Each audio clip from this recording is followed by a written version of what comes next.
Hi there. It's your second favorite DP right here, okay?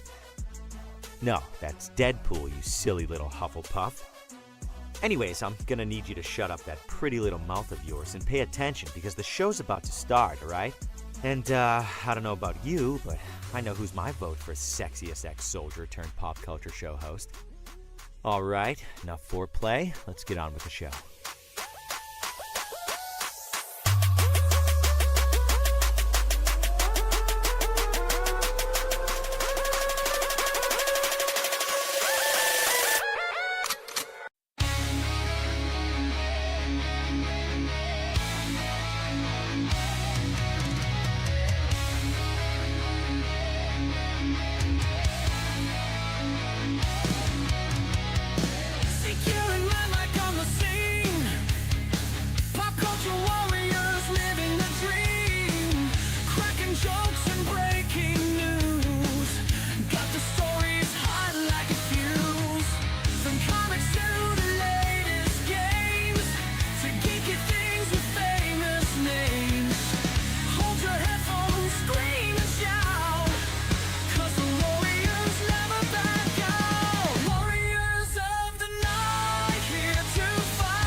Everybody,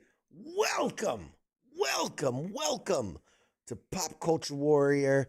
It is September 2nd, 2025. This is episode 215, I think, of Pop Culture Warrior. It's the show where I stay up to date on all the ins and outs of pop culture so you don't have to. Woo! But God bless it, I can't do it all by myself. There's a man, there's a myth, there's a legend of a man, of a myth who needs to come out and say hi to the guests, or to this audience. Let's bring out Mr. Mad Mike. Woo! Ooh. How you doing, brah? Woo! Woo! It is Tuesday. Ric Flair and it up here on a Tuesday night. The wheeling, dealing, limousine riding, jet flying son of a gun. Wife stealing son of a gun. How you doing, man? How you doing? Good. Oh, it's Tuesday night. We got live. You're not live on Pop Culture Warrior? I'm not. Did you not set the thing up right? Did I not? Did I not do the thing? Did I not do the thing in the thing? I should be. Damn well should we. Let me check. God. All right. Let's see. It says live on the thing. I know, right? Are you sure? Tuesday, 7 minutes ago. You refresh your stream? Yeah, man. Refresh your shit. Refresh your shit. See, now they got me. Got me down looking at my phone. No YouTube. Now we're all PCW. this dead air because we're. What is going on? What's on. happening? It's on. Look, it's on. It's on there. Yeah. What y'all talking about? Let me see. I'm looking. What's that? YouTube. Yeah. The actual YouTube. King Smith. Is that the actual King Smith right there? They shut down AOL player. That's what the problem is. Why am I not contact? Here we go. It's one of those nights, man. It's one of those nights, people. God bless it. And everything goes to shit. God bless it. All right, what is happening here? It says streaming.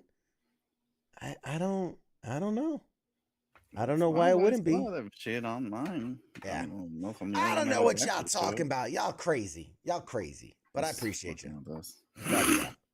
Is King working on his PC again? I don't know. Probably. All right. Anywho, welcome to the show. Hi, everybody. Insomniac in the house. What's up?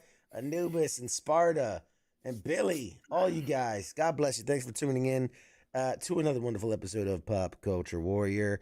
Right off the top, because we got so much to do, so much to talk about today. Plus, we have a guest joining us. Stay tuned for the second hour. We have composer extraordinaire Nikhil Koparkar is going to be joining us. He's worked on things like The Wheels of Time, a bunch of games, a bunch of TV shows, a bunch of movies. Phenomenal composer. I met him back in San Diego Comic-Con, had a phenomenal conversation with him, and he's here tonight to talk to all of you. Pronounce his name right. Look at you. Look at me, man. Look at me. You have big boy pants on today. I'm so excited. I'm so happy. So first up, last week wasn't here. It was my anniversary. Shout out, 19 years. What up? And they're like, why didn't my mic do it? Well, I went along for the anniversary trip. Who do you think I'm celebrating an anniversary the with? Shit out of that thing. He doesn't know it, but I was there too. Thank you. It was a magical night. Who do you think I was celebrating an anniversary with? Me and Mad Mike. 19 years together. It's been. I was surprised that you married a lady. I always thought you were gay as shit. Fair enough. I saved that one up. That was like a fucking week and a half. I had that bad boy. I almost forgot about it. Fair enough. But prior to that, I did do some traveling. I was down in Ontario, California for MGS Con 3, the third in a row. It was such a good time. I figured everybody always wants to know what you bring back because what's going into the giveaway pile. So a couple quick things I'll show you. We've got some fat man, or is it fat man? I don't know, the explosive guy from MGS2 plushie thing. So that's going in the pile. We got pins. We got Snake in his alligator camo. We got Ocelot, who the pistol spins, which is pretty cool. And then we've got Otacon. This is from MGS4, but it's Otacon in the little robot thing. The lighting is terrible in here. Anyway, so we got pins. That goes there. I don't even know what the fuck. It says MGS. Before you say what you light think up it fucking is, dildo. You weirdo. You don't know what that is. Bullshit. I Pleasant don't know. ground. But Yeah. oh, hey, oh, check that. Oh, yeah. It does colors and lights and things. And it's got Brought it back through security and everything. MGS3 on it. What I else? think it's supposed to be like a billy club or something, but that's Probably. just bad marketing. There's an eye patch because, Solid Snake Big Boss wears an eye Taking patch. over New York. Escaping New York. Is this live? Yes, Heath, it is. I got stickers. That's all gonna go. I don't pre-record. It's We against don't my do contract. pre-records. So they gave this to me as a gift, and I'm definitely keeping Fanny this. pouch? Yeah, it's one of those like high the speed satchel. like It's a fucking satchel. the Oh, fucking yeah, crossbody satchel style of shit, and it's got the little MGS3 patch on it, and it's dope as fuck. Man, I'm keeping this shit. I use this for my travels. We got handles and whatnot, so that's mine. I'm keeping that. What else? Put your snacks in there. Put my snacks, my little snackies. Snacks. We've got Lori Allen, the boss, the voice of the boss. That's an actual picture of her dressed as the boss as she signed that. So that's a giveaway item now. We've got Valencia.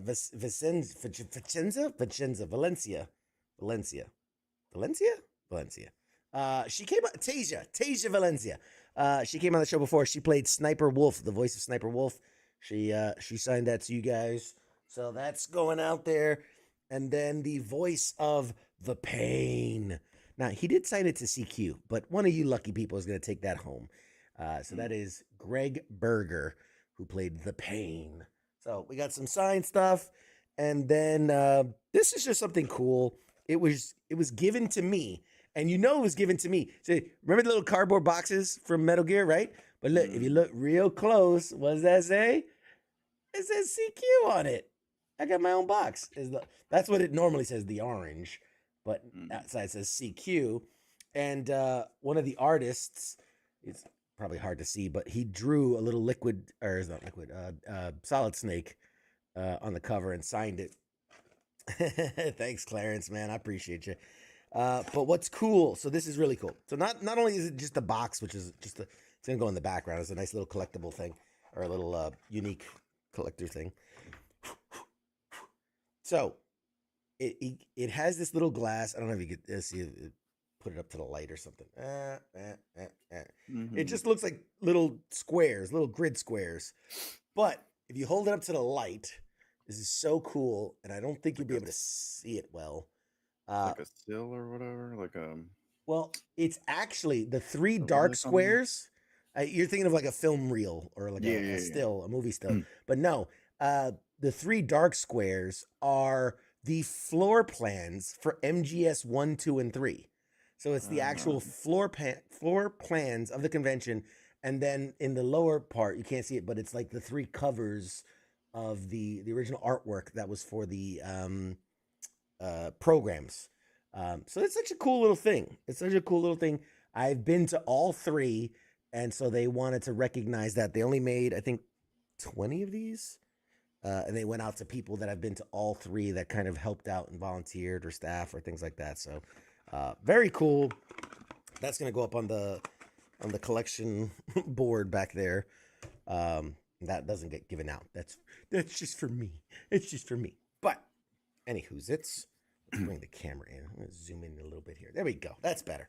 But man, Mike, I haven't seen you in a bit. How you doing? What's new? What you up to? Not much. Doing this stupid show that I have to do every Tuesday night.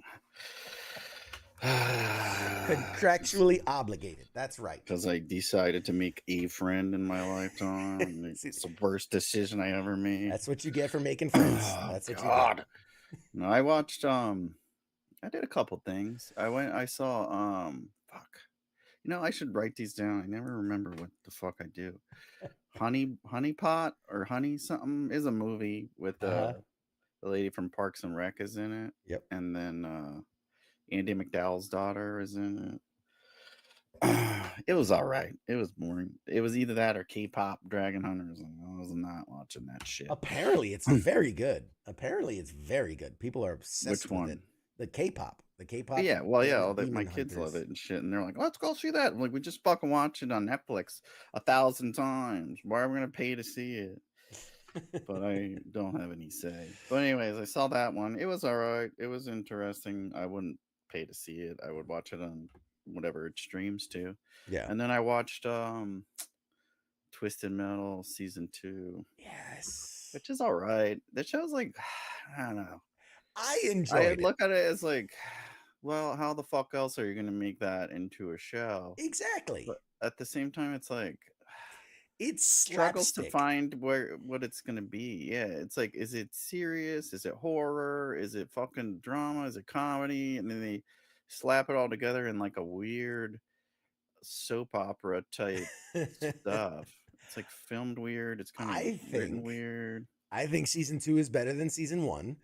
And I Well, because they think actually fight each other in the arenas, which well, yeah, it's actually a tournament in the second one. No, but I think it's meant it's like if you remember, well, not you remember, but Adam West Batman, right? It's a take on that property. And this isn't meant to be serious. It's not meant to be, gritty. It's meant to be it's like the Jackass of a TV show, right? It's meant to be slapstick, silly, not even horror because there's no real horror elements. It's a little brutal, it's a little gory. They say bad words a lot, but yeah, it's awesome. Is the light it's on? entertaining. For Peacock, I think that's the only thing I watch on Peacock. They want to know. They want to know. Is your light on in the background? Fuck yeah, it is. Of course it is. He just doesn't know. I How was to turn it gonna off change white. the color, and then I was like, no, fuck it. I was like, fuck it. I'm gonna leave it like that. He has no idea how to change the color. He I has dropped no it. idea. The controller thing fell back here, and I don't want to go back there to get it. Did that like the second day I had it. I went to turn the thing, and it was like plop, plop, plop, and I was like, fuck this. Gotta love it. Gotta love it. But yeah, so that was good. Upload is out on Amazon Prime.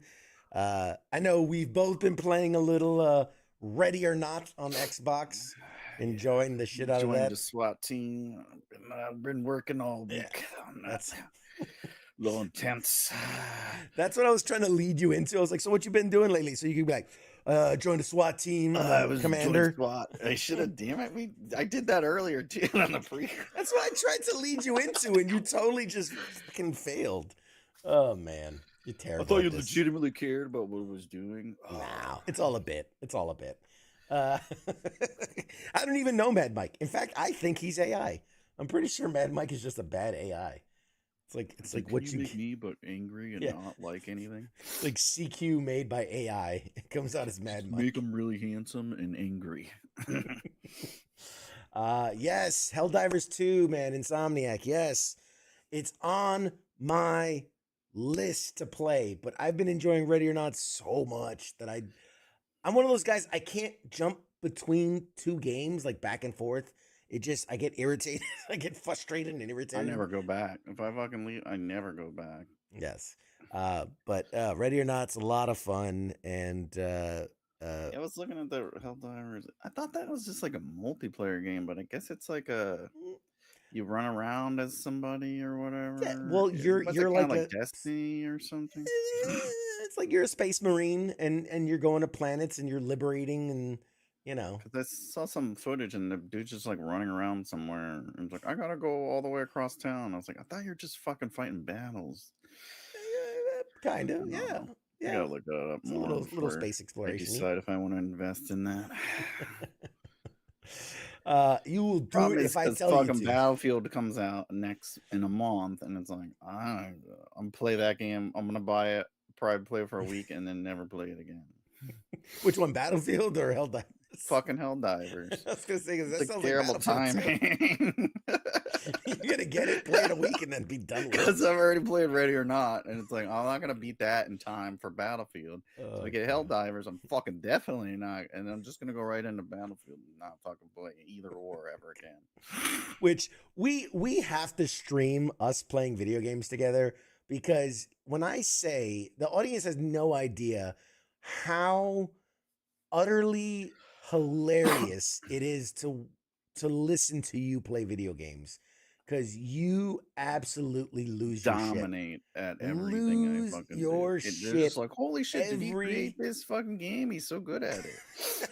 It's like every game I play. You completely go ape shit and lose your mind at every little thing. I don't know if it's you or worse or Nemo. Nemo's, man, the two of y'all, and then if we bring in King, oh my God, he's off wandering somewhere, just completely Falls lost. asleep while he's playing. This is what we do. Fucking snoring. we gotta get the four of us on Ready or Not. You, me, Nemo, King. We stream it, and just mayhem, absolute mayhem ensues. I guarantee you, I end up shooting you in the back. I was just gonna say, Accidentally. it's not gonna be in the back. He's gonna shoot all of us. Oh man, He's like that guy. You ever watch that Indian guy? Oh yeah, He plays the plant the bomb in He's Call of fucking Duty or whatever. He's like, shoots- suppressing fire, suppressing fire, and he just fucking kills his Starts teammate. spraying. That's what Smith does, but not without like he does it without intending to make it funny. He just does it because That's just how he plays. know how to shoot that That's thing. just how he plays. Let's see. Insomniac said 152,000 people are playing on Steam right now, and 200,000 people are playing on Xbox, and that's Helldivers 2. There's a lot of thousands, hundred thousands of people playing. Don't make it right. I don't know. A lot of people are sucking dicks right now. Doesn't mean it's right. Jesus Christ. I fucking care. How many people play Red or Not? 5? Okay. It's still fun. I already made up my mind. I'm not fucking playing it. God damn it. I said no. No means no. No means no. No means no. Consent is a thing. I don't consent. Depends on if I beat Ready or Not in the next 5 days. Nubis wants to know, what do we think of the D23 news? A lot came out of it, man. Have you kept up with any of it? No, fuck no, man. You're supposed to be the Disney I'm on guy. a SWAT team, goddammit. No intense it is. I've been deployed since last week. You know? I mean, Los Sueños is not going to liberate itself. Los Sueños. Los Sueños. Fucking learning Spanish and shit so I can yell commands. Levántate tus manos. Levántate tus manos. Oh man. No, a lot came out. Like I know, like they announced Toy Story. I think it was like 5. Toy Story 5. That's been known though. Yeah, but they like actually showed. They officially announced cast. They announced the new characters. Let me guess, fucking Tom Hanks. Yes, that's one of them. Tim the Toolman Taylor. Can't remember his fucking name. The Santa Claus guy, whatever. Yes. Dude from Cheers. It's like the same fucking people. Well, they also added new people, like fucking Conan, the late night talk show host. But apparently, like the story is going to be more about like that toys are becoming a thing of the past, and now it's all about like tablets and smart devices and things like that. So it's kind of like Buzz Lightyear was to Woody in the first one, is now the smart toys is to these toys in the newest one. So I guess it's been like whatever, so many years, but they're gonna have Buzz Lightyear in the Macy's Day Parade. Oh wow! In honor of the first film. I guess it was, I don't remember how many years ago it was, 20 or 30 or whatever. I don't know what else happened to out of that shit. Yeah, I mean, I saw there was something about the Starfighter. Yep. They made the Starfighter, which I think they. Oh man, I forgot the name of the chick. Yeah, they added somebody else. Not Like, Emily fuck, Blunt. I should remember that. Yeah, there was. We're really good at this. we're doing awesome. Ice Age Boiling Point is coming out 2027. They had the extended look at Toy Story 5. Hoppers, they did more for the new movie Hoppers coming out. Hexed is another one. Zootopia 2. That's been known now too. Yeah, there are posters out. A lot of it was known. It's just they actually gave the like official details of like synopsises and casting and character photos and things like that. Fucking Marvel Zombies is. I saw they had the new trailer out for that. Sorry, people are funny. Do it for democracy. It's inside joke for the Helldivers community. Mike's comments have been reported to the Ministry of Truth, and it's currently being investigated by democracy officers for being a bug sympathizer. Yeah, he refuses to kill the bugs. He They got a refuses. Ministry of Truth. What the fuck? What are they Yes. doing? Monitoring a bunch of 12-year-olds? God, perverts. It was a Harry Potter joke. You get That's it. good. It's fucking That's Harry good. Potter. What else? What else? Dude, did you see the fucking trailer for the Chad Powers movie? I thought it was a joke at first. I was I like, thought- "Oh, this is fucking good." The AI, like they're really fucking using the AI well. I love it. It is so bad. It is so you very gotta tell the bad. people what it is. Chad Powers is from the Manning brothers. They have their own. It was on their own show, I think it was on ESPN when the app like first came out, and they did a skit where Eli went to, was it a college team? Yeah, he went to like try out for a college His team. character was Chad Powers, and he was like a walk on, and he was fucking throwing dingers and stuff he couldn't do when he played for the Giants, and crushed it. And then he pulls off all his makeup. He got like long hair and a goatee and shit, and he pulls it all off. And they're like, "Oh my god, it's Eli!" It was like we all knew it was because you couldn't close your fucking mouth when you're throwing the ball. Anyways, yes, and so they decided to make a fucking movie out of it. Well, it's a series. It's a series. It's a series. Yeah. Either it's way, it's half-hour comedy based on the Eli Manning sketch that aired on ESPN, where Glenn Powell, you know Glenn Powell from Twisters, from Twisters, and the upcoming Running Man, will star in the series that follows a hotshot quarterback whose college career ends after bad behavior. He then disguises himself as the talented and affable Chad Powers, who walks onto a struggling Southern football team and, tries to take them all the way. It looks bad. If you look up the trailer, it's so bad. It's like the water boy or something. That's how bad it is. It's so bad. And apparently, I didn't know this. Like the Mannings, have it's called Omaha Productions. Yeah, and it's like responsible. Like I guess it started with the Peyton and Eli show, but they've done so much more. Like the Netflix series Quarterback, Unreal, the wrestling series. What else? They do a lot of wrestling stuff. Done Stephanie's some good Places. documentaries and stuff, but this is like their first foray into movie making or series making. Yeah, TV show making. But actual production. It's so cheesy.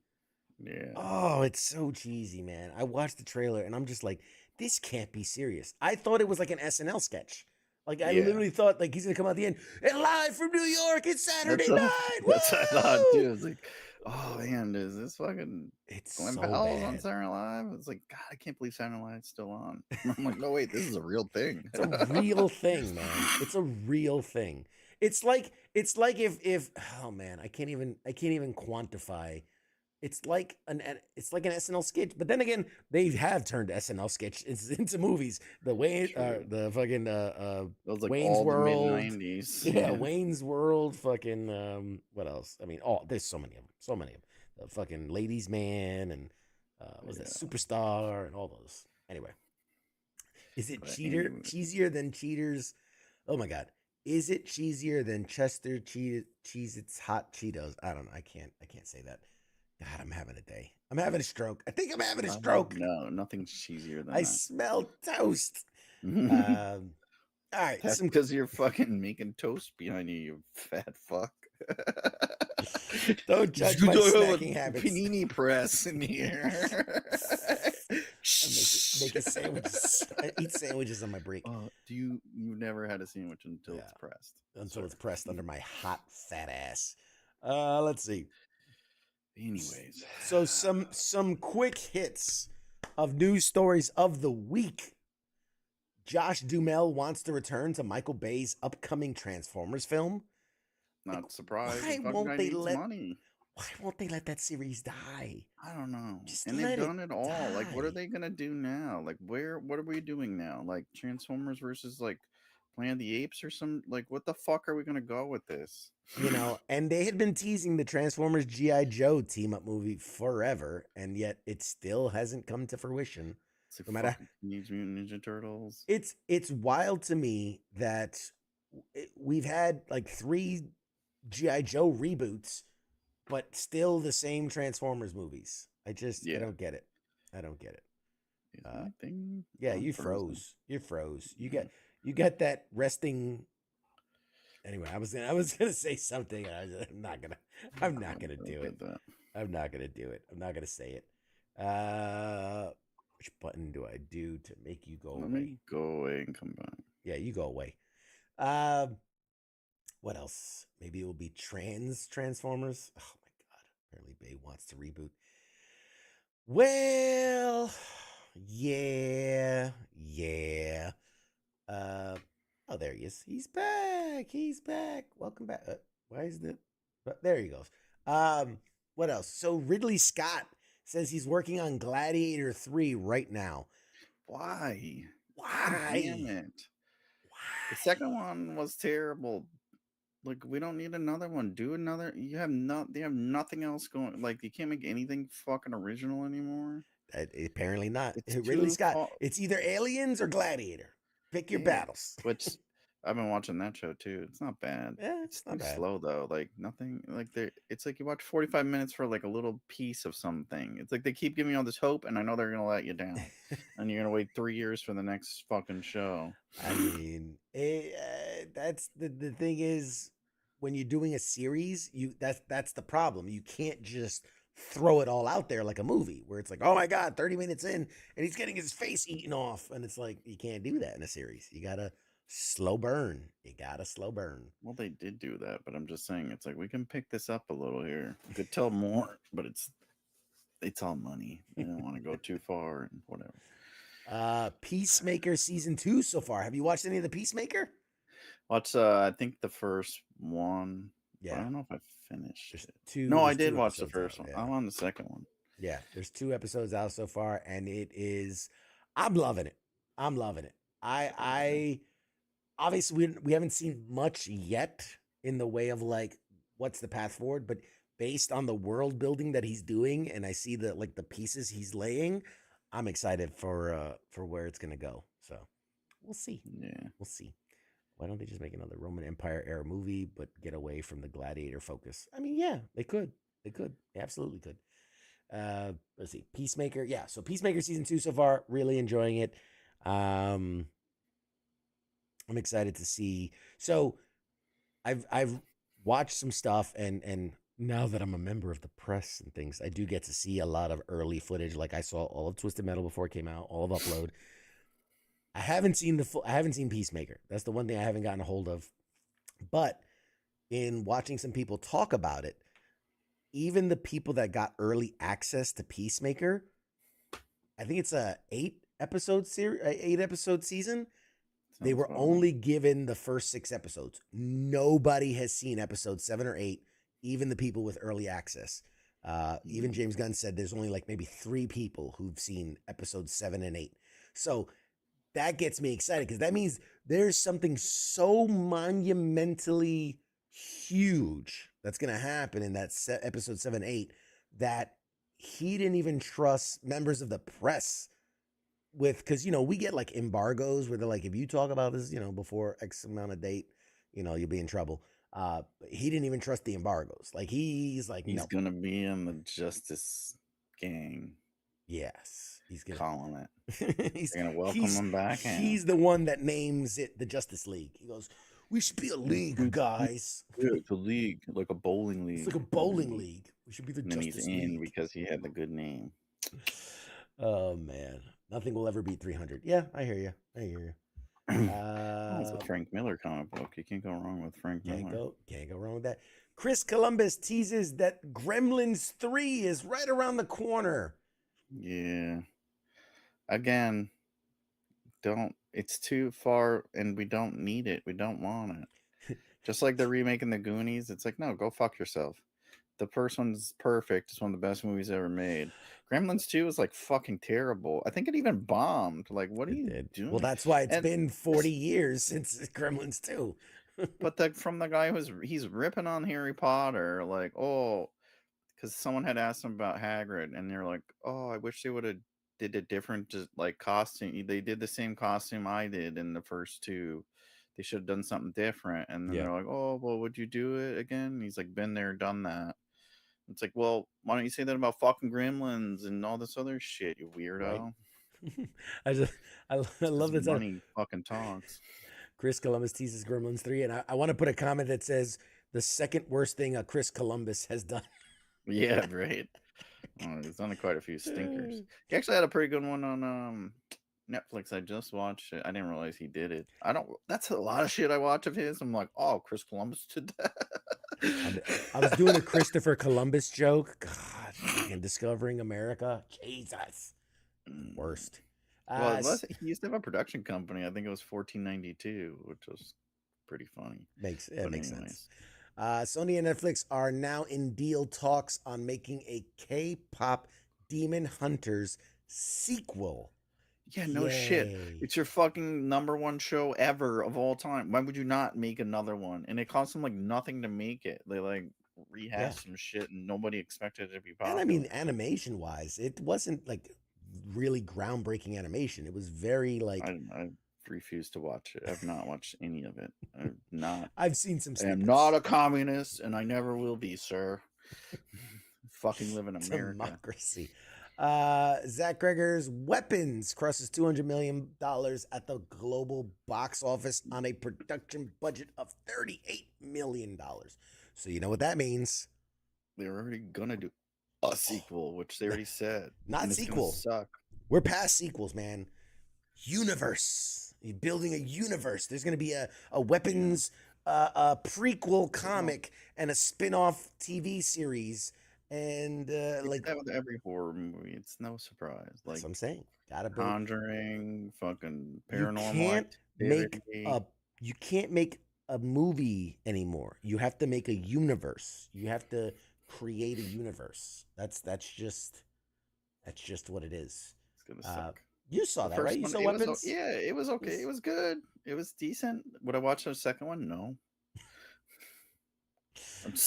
It wasn't like anything spectacular. Like I didn't see anything where I was like, holy fuck, this is really fucking good. It was like, okay, it's entertaining. Yeah.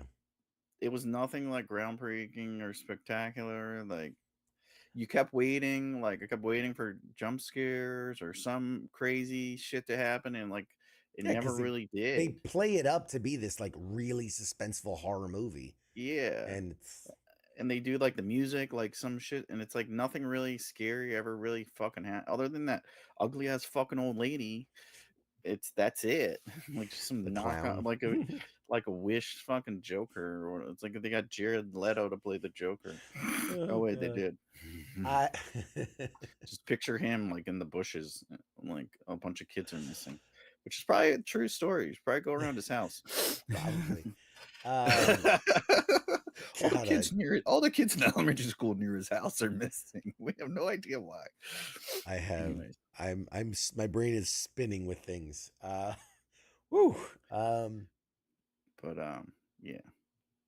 That you know what one that came out that I wanted to see? I don't know if it did well. Maybe you could tell everyone that Caught Stealing with that the guy that played Elvis and I didn't see it, man. I had the same inclination of like, oh, that looks interesting. I might check that out, and I never got around to it. I didn't. What's his name was in it too? Wolverine's nemesis. Fuck that guy. Sabretooth? Yeah, but the guy that played him in the X-Men movie. Liev Schreiber. Fuck, great actor. Great actor. Terrible name. Fucking remember anyone's names? Oh god, like that. If there's one thing we do on this show is not remember people's names. Like the worst fan. Call them by their characters. I have a real name. It's like, no, you fucking don't. No, you don't. Yeah, I just realized why I wasn't live on the YouTube stuff. I just forgot to hit a button. Forgot to click it. I forgot to do. Click the Boop. circle. I got distracted when we were talking about something, and I just forgot to hit that part. We're talking about SWAT tactics. SWAT tactics. We were sharing our tactics. All right, what else? A new Knight Rider movie is in the works because the first all that. 3 didn't fucking work out well. So let's try again. And it's from the guys that did the karate, not the Karate Kid, Cobra Kai. Cobra Kai stuff. Yep. They did something before that I didn't realize they did either, and it was okay too. Fuck, I forgot what it was. Anyways. But yeah, I'm like, really, that too? It's like that's also dated, just like that. They're doing was it $1 Million Man or $6 Million Man? Jesus Christ! Which is like jump change. I think that's what they put into me. Probably you too. It's like, this is what you get. You want $1 Million Man? 2 TV dudes show? in a medium This shirt. is what you get. Male powdered ballless medium He's shirt. a fat, balding, fucking guy who just doesn't leave his house. He's just like doing a shitty fucking internet show. Damn podcast. Guy Flipping on podcast. each other. Like we it's $2 million right there. Well spent. Your tax dollars hard at work, keeping us alive. Oh, Jesus Christ. Speaking of names that you can't pronounce, like, how are you gonna make that? Why would you make that work? Like that was it. Even at its time, the show only ran for like 3 years. what would be hilarious? You know what would be hilarious? And again, they won't have the balls to do it. And The Rock in it. No, you make Kit the Knight Rider car as it was in the 80s, but electric. But comparatively, it is less technologically advanced than like the Teslas that are on the road. So he's like, "Come on, kid." He's like, "You gotta take us there." And he goes, "I'm sorry, Michael, I don't have access to maps." He's like, "Every car has navigation." He's like, "Sorry, Michael, it's not something." That's exactly what they should do. Would you like me to have wings? Like I can do that.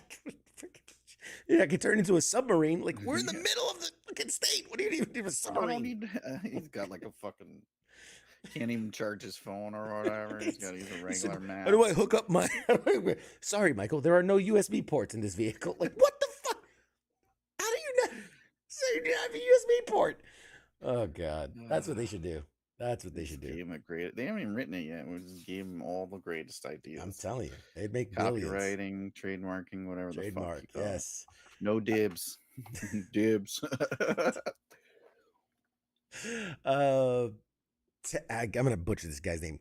Tenoch Huerta, the guy who played Namor. Oh. No, he played Namor in the Wakanda Forever. Tenoch Huerta. Yeah. He basically kind of let spill and mark this under like the news of the day, but he says that each character in Avengers Doomsday will have smaller roles. No shit.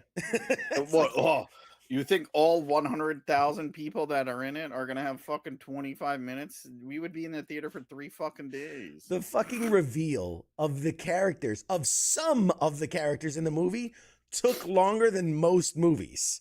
Yeah. And you think like again, fucking duh. It's just gonna be like a huge blur of them, and they're probably all they're so and so, they're so and so, and it's like you couldn't have just. Honestly, they should just CGI some of those fucks in there. I honestly, the group would be so big you could probably save the CGI. Cardboard cutouts would probably work for most of them in the background. Let's see. Actually, no. Speaking of K-pop Demon Hunters, it's become Netflix's most popular original film of all time. And I was trying to think like that goes up against like didn't it movies like with The Rock, the Red Notice. What was the one? Ghosted with Chris Evans. I think Red Notice, that was with Deadpool. One I think that was the previous number one. Red Red 1 is No, I know that one bombed big time. Let's yeah. see. Netflix. Because I'm trying to think what were other big Netflix original The Chris movies. Hemsworth one. Oh, the Extraction. Extraction was pretty good. Extraction was good. And the second one was all right. I'm trying to think what other. Oh, Of the all one with time. Leonardo DiCaprio, Up. But that bombed. That bombed. Red Notice was the previous one. That's with The Rock and Ryan Reynolds and the lady that played Wonder Woman.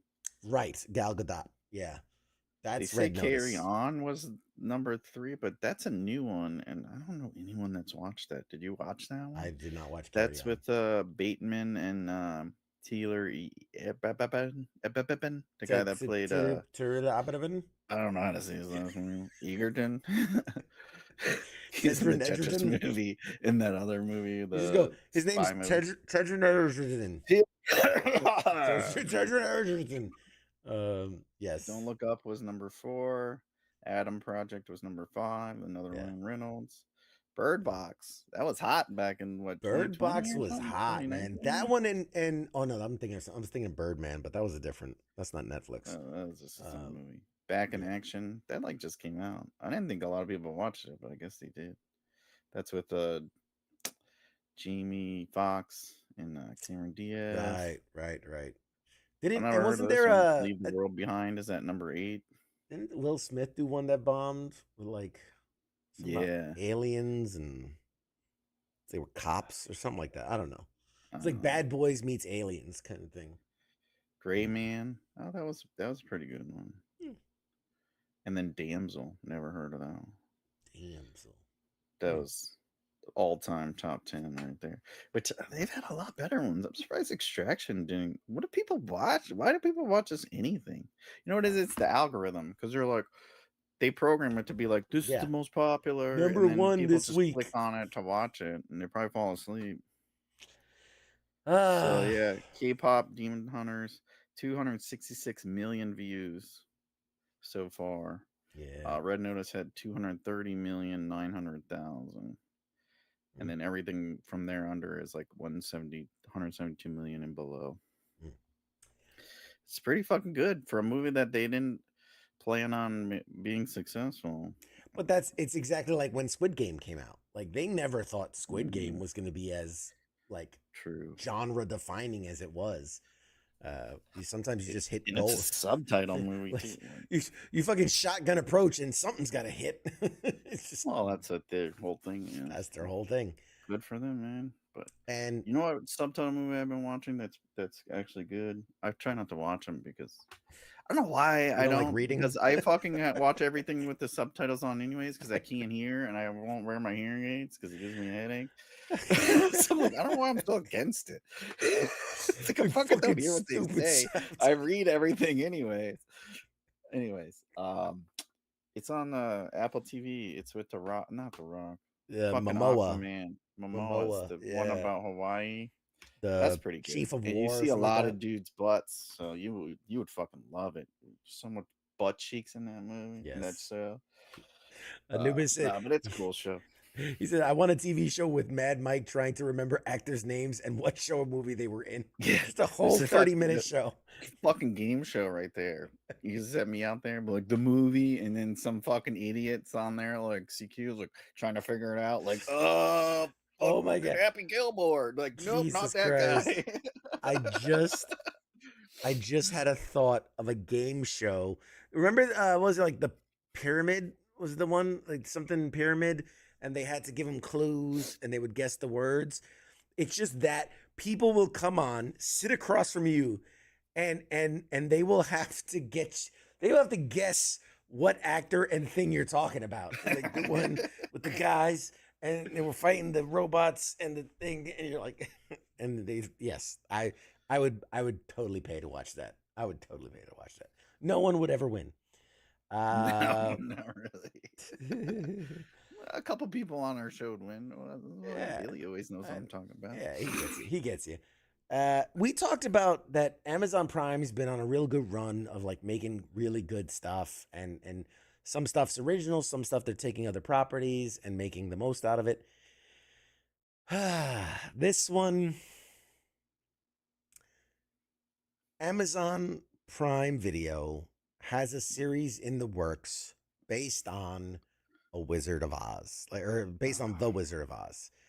And I'm like, like a fictional show, or are they doing like a documentary or behind the no, it's a scenes? series based on the Wizard of Oz.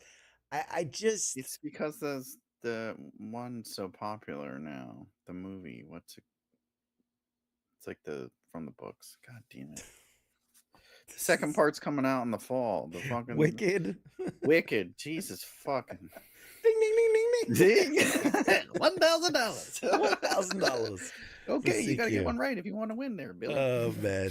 I want somebody to go back, watch the whole episode, and just put like up a counter of like all the times they like, ding. Just write them in the chats, like come back and put in all the shit I was thinking. Oh Jesus. I don't want this, and I don't like this, and I don't think we need this. And I was gonna say, well, so many fucking times. Like, and I was gonna say, like, well, if they do like a gritty retailing, and I'm like, no, because they've done that. Like, they've done that with like Wednesday in the Addams Family. Is. They're gritty. It's as gritty as you can get for that fucking gay ass shit. I mean, like, like it's the like, Riverdale, let's make a gritty fucking drag wars or whatever the fuck the RuPaul show is. It's like it's not gonna get much grittier than Wicked, man.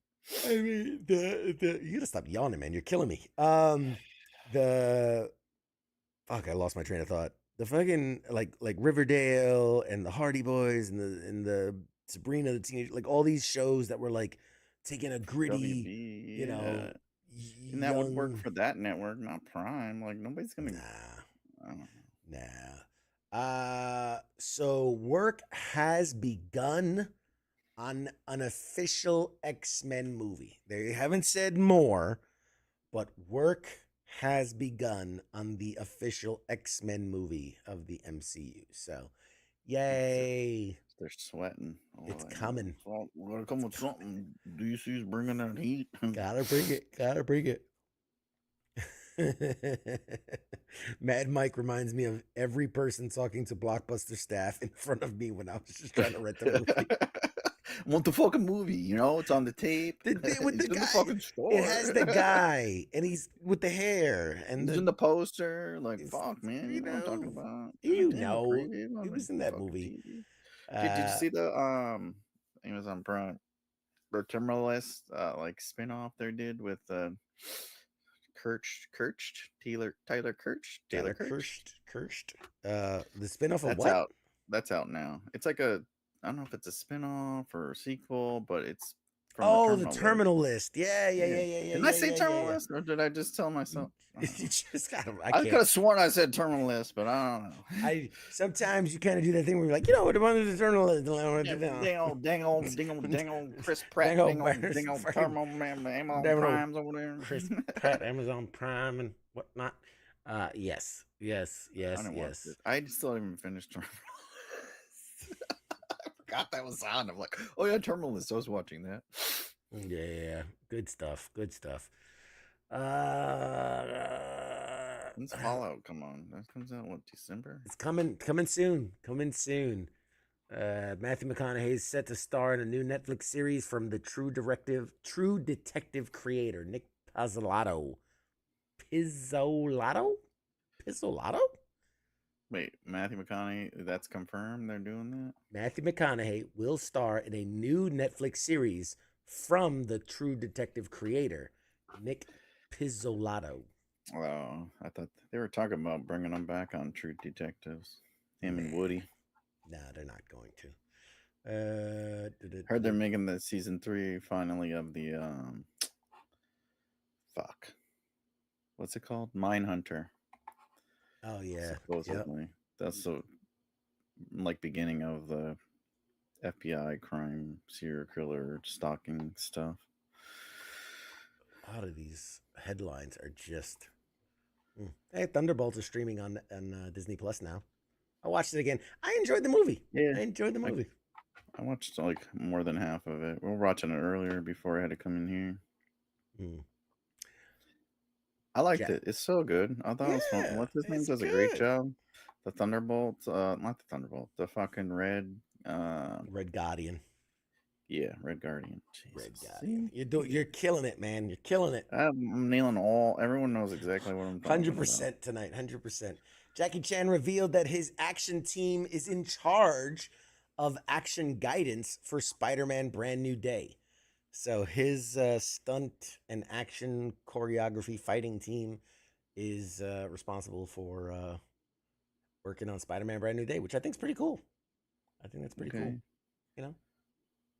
Eh. why don't you tell us about the movie? I fucking care about that shit. Anthony Ippolito. Ippolito. No idea Hippopotamus? what you're trying to talk about. This actor, Anthony Ippolito, has been cast as Sylvester Stallone in the movie I Play Rocky. So there's a Yeah, movie about he Sylvester looks Stallone. like him. He I saw the does. There's a lot picture. of He looks like him. resemblance. There's some resemblance. So And it's like we'll you're really struggling for movies. I don't know. you got to make movies about guys who made movies about guys who made movies. Yeah. Yeah.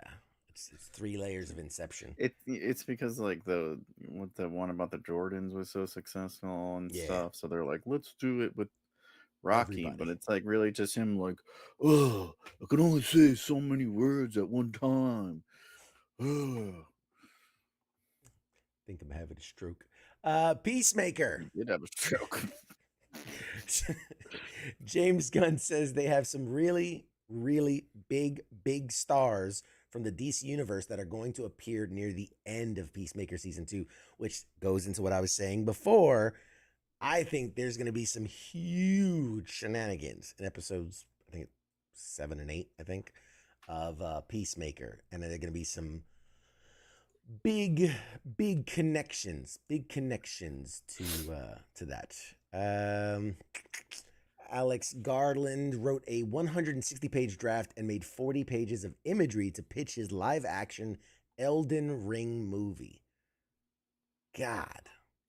This fucking shit's so boring. Oh, man. Clayface is in the works. That'll be interesting, I think.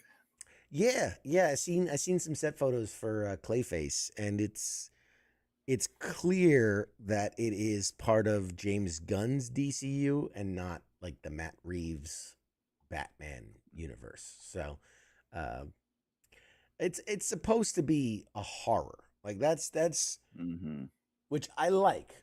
Yeah. I give James Gunn credit. Like, just because you're making a shared universe doesn't necessarily mean they all need to be cookie cutter of each other. Like, have a horror movie, have a buddy cop movie, have a romantic comedy, like, and it's all lives within the DC universe, because it's through the lens of that genre. But I don't know. That's just me. Are Jason and Ezra coming back? No, they're not. Let's see. A bunch of casting. Go ahead. Did you see that Netflix? I went back to Netflix. That they have that Ed Gein show coming out with the guy from Sons of Anarchy playing him. No. You see the trailer for that? No, I haven't.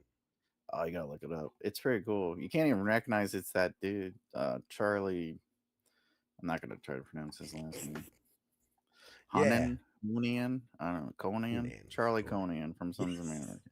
Got it. Nailed it. No, I didn't see that. I gotta look at that. Yeah, it looks creepy. Well, it's creepy fuck anyways, but everyone from Wisconsin is. But yeah, it looks pretty good. Check that out. They got some set photos of them on there. Nice, very nice. I was excited to see they've been announcing cast for Violent Night 2, which was that David Harbour playing Santa Claus, and he just like ripped these dudes to shreds basically. They announced Daniela Melchior. She played Ratcatcher in The Suicide Squad. Oh, I just rewatched that too. Yeah, I was like, oh yeah, I know what you're talking about. Yeah. and there were some other people that they had announced. I can't remember off the top of my head, but I was like, oh man, it's shaping up. That's shaping up. It's gonna be good. I'm excited for that. What was that again? Violent Night 2.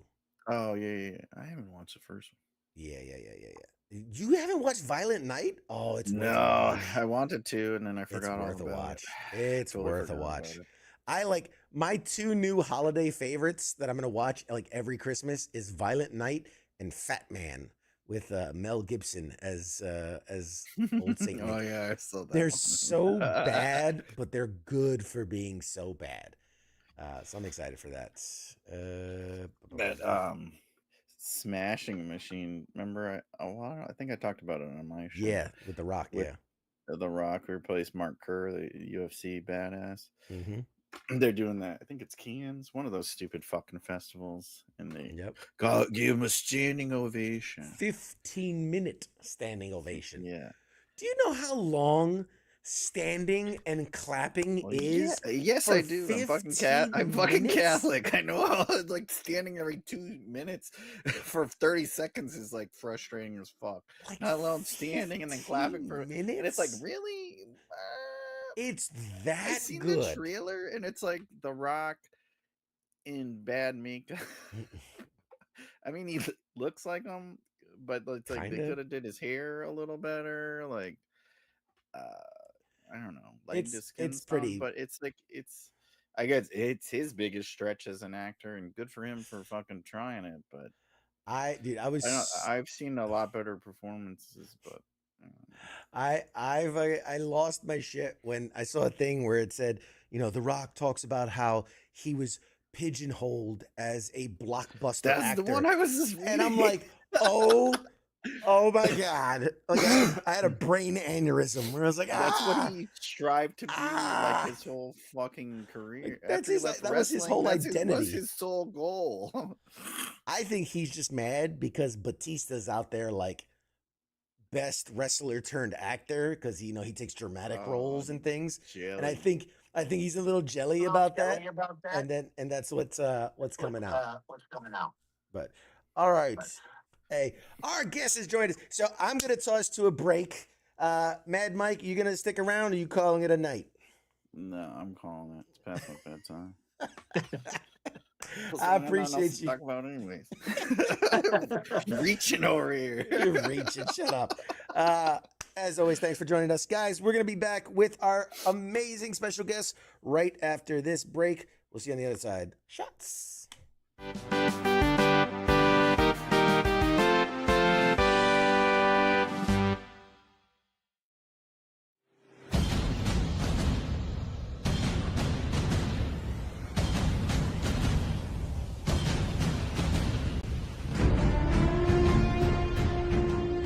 Hey, you there?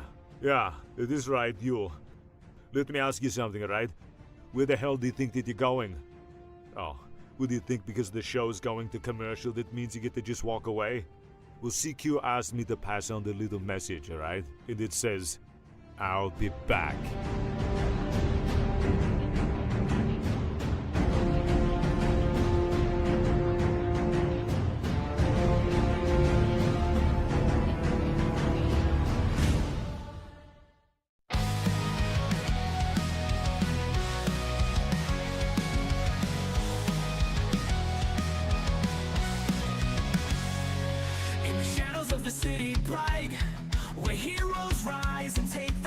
There's a voice that breaks the night. It's CQ with the insight. From the comics to the silver screens, talking legends and those crazy scenes. Pop culture trends and hidden themes. CQ reveals what it all means.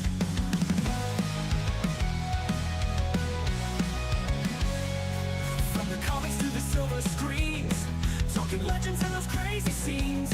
Pop culture trends and hidden themes. CQ reveals what it all means. Pop culture warrior here to ignite, guiding through the tales of light. With CQ leading the charge so bright, we're ready for another flight. Pop culture warrior here to ignite, guiding through the tales of light. With CQ leading the charge so bright, we're ready for another flight.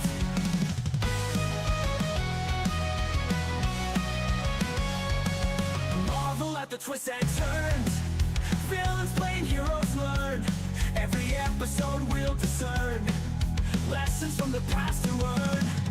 Games we play and books we read, CQ's list of what we need. Memories that make us bleed, together we will take the lead. Pop culture warrior here to ignite, guiding through the tales of light. With CQ leading the charts so bright, we're ready for another fight. Pop culture warrior here to ignite, guiding through the tales of light. With CQ leading the charts so bright, we're ready for another fight.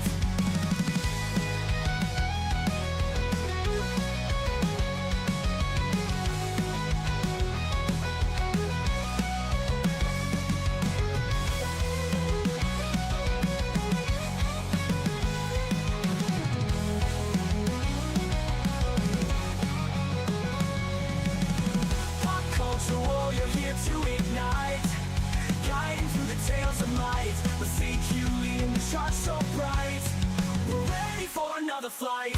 Pop culture warrior here to ignite, guiding through the tales of light. With CQ leading the charts so bright, we're ready for another flight.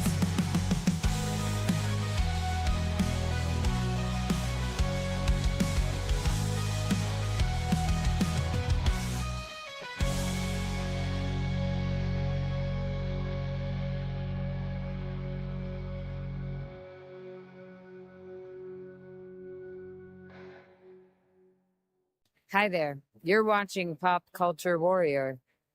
This is the way.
everybody.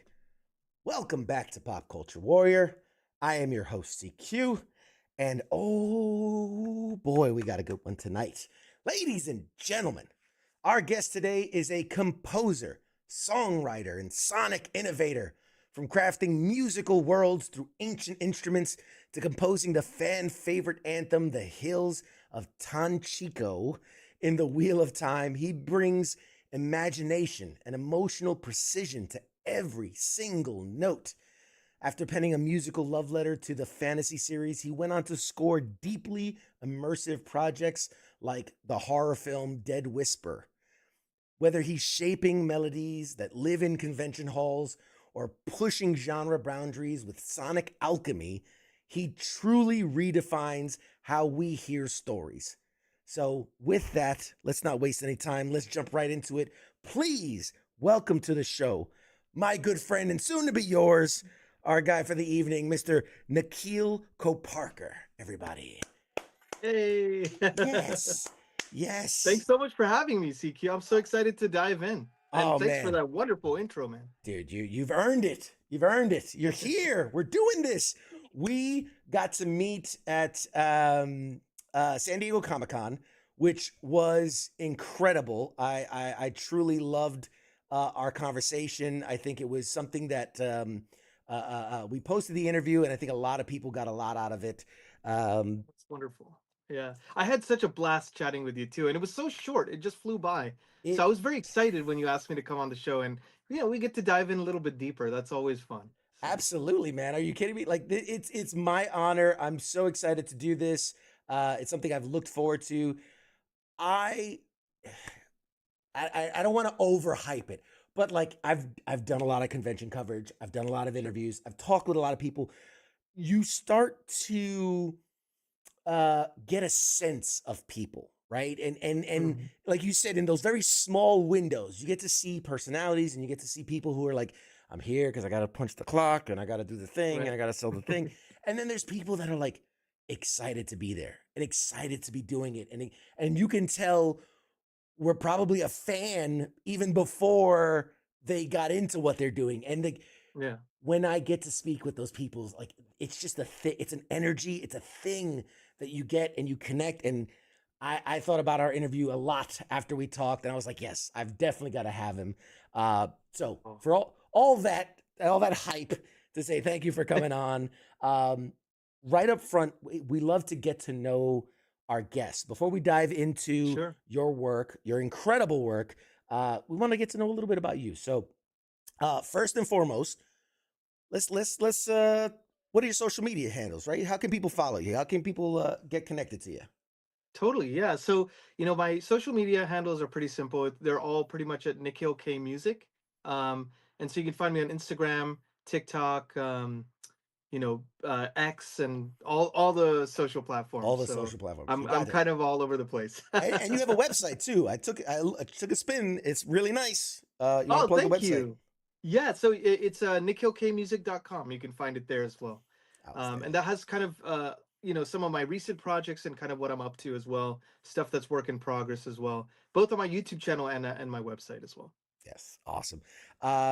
So in getting to know you, obviously, we talked a little bit about this heavy military veteran influence and audience. Do you have a military connection, like a family member, friend, dude you went to school with, or just a big supporter of the military? Yeah, I'm actually I am a supporter of the military, and I remember my first band in LA. The drummer was a military veteran, so we used to chat a lot about his experience, and kind of how it informed really what he wanted to do with the rest of his life, which was make music. And I always find it very interesting to hear people's backgrounds and what leads them to that thing, because they're going to bring a different flavor to it.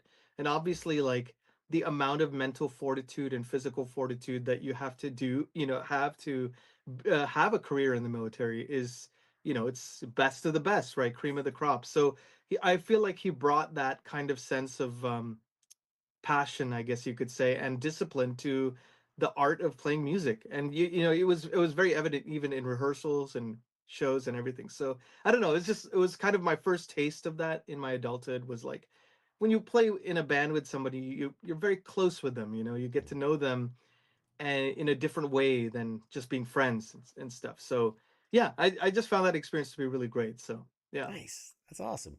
And obviously, this is a pop culture show. We talk about all the things we geek out on and nerd out Yeah, about, whether yeah. it's toys or comics and movies and TV. Obviously, I always like to ask outside of your given profession, because if you're here, you're in the Mm. entertainment industry. But outside of your given profession, what kind of things do you geek out about? Oh man, it's really all over the map. Like I love watching films and TV shows. I love games as well. My wife is a gamer. She works in the games industry, and Nice. so she's playing more than I am these days. But I really grew up playing a lot of games. Like I remember getting my first like NES back in the day, and on it. So I was so on and so forth. I was hooked from that moment. But I will say, it's very interesting because I've been thinking about this a lot over the last few years. Is like what if there's a way to combine things that are maybe hobbies that you have and bring it into what your profession is? So, I used to read voraciously when I was younger, and like I used to fake being sick from school so I could stay at home and read, and I would be the kid with the flashlight under the covers, staying up past his bedtime to read. So I was like very much all about books, and you know how it is in college, it's like you have to read for homework and it's a lot of dense stuff. I kind of fell off of it, and then I revisited it in my adulthood, and I was like, oh my God, I forgot how much fun this is, how much gratification I get. It's like, what if I could bring this into my music career? And that's kind of what began that whole book adaptation fascination, The Wheel of Time, His Dark Materials and such. So yeah, it's weird. Like I love doing stuff that is not related to music at all. I love doing stuff that is not related, but could be in some long-winded Mhm. way related to music. I think it's the variety spice of life. So That's and then awesome. of course I love like outdoor adventures. So that's always like a fun thing.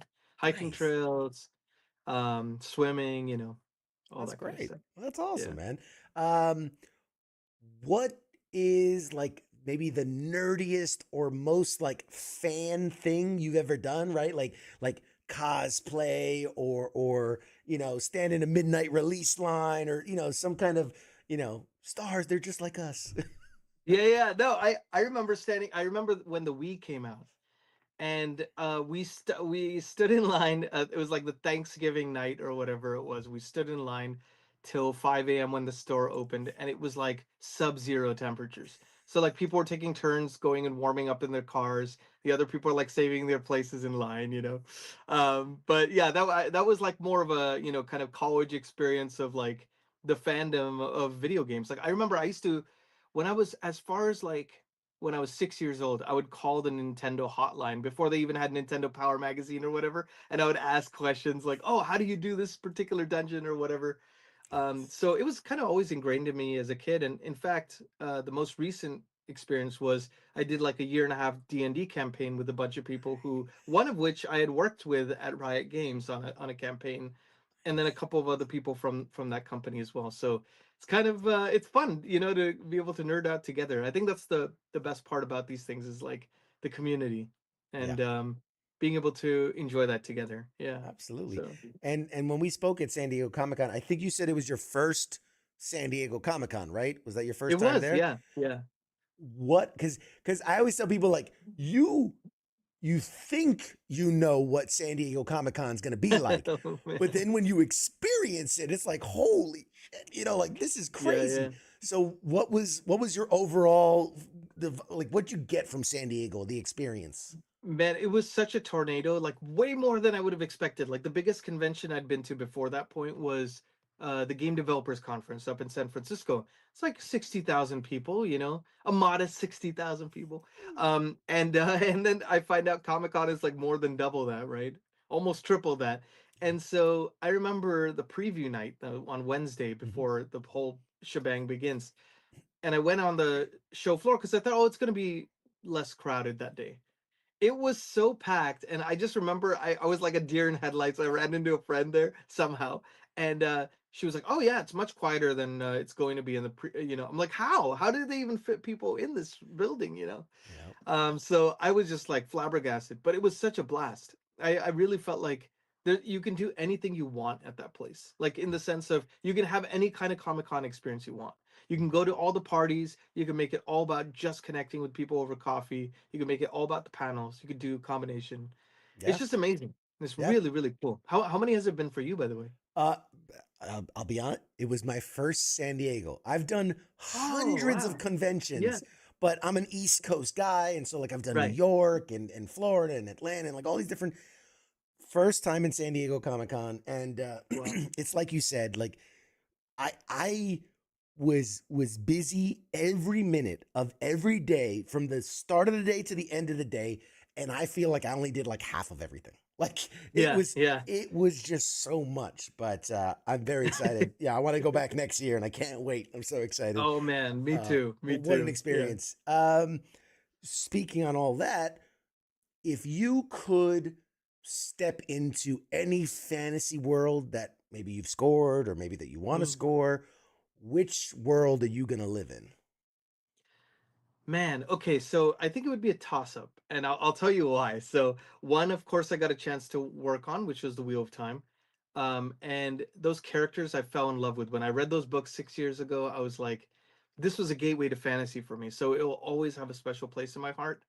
And I feel an affinity to those characters. They go through so much over, 14, 15 books. And the other one I would say is one that I would, it would be like a dream to work on someday would be Stephen King's The Dark Tower. Just because it is such a mind fuck. Like I don't know if you've ever read the series, but it's like an acid trip through fantasy. It's like Western fantasy, horror, pop culture references. Like it's all over the map. So I feel like, and I felt like reading those books, you're almost seeing like I don't know. It seemed like Stephen King was like connecting to all his other novels, and that would be the wildest like fever dream of a place to visit. But that would be a place I'd love to go to if I could survive it.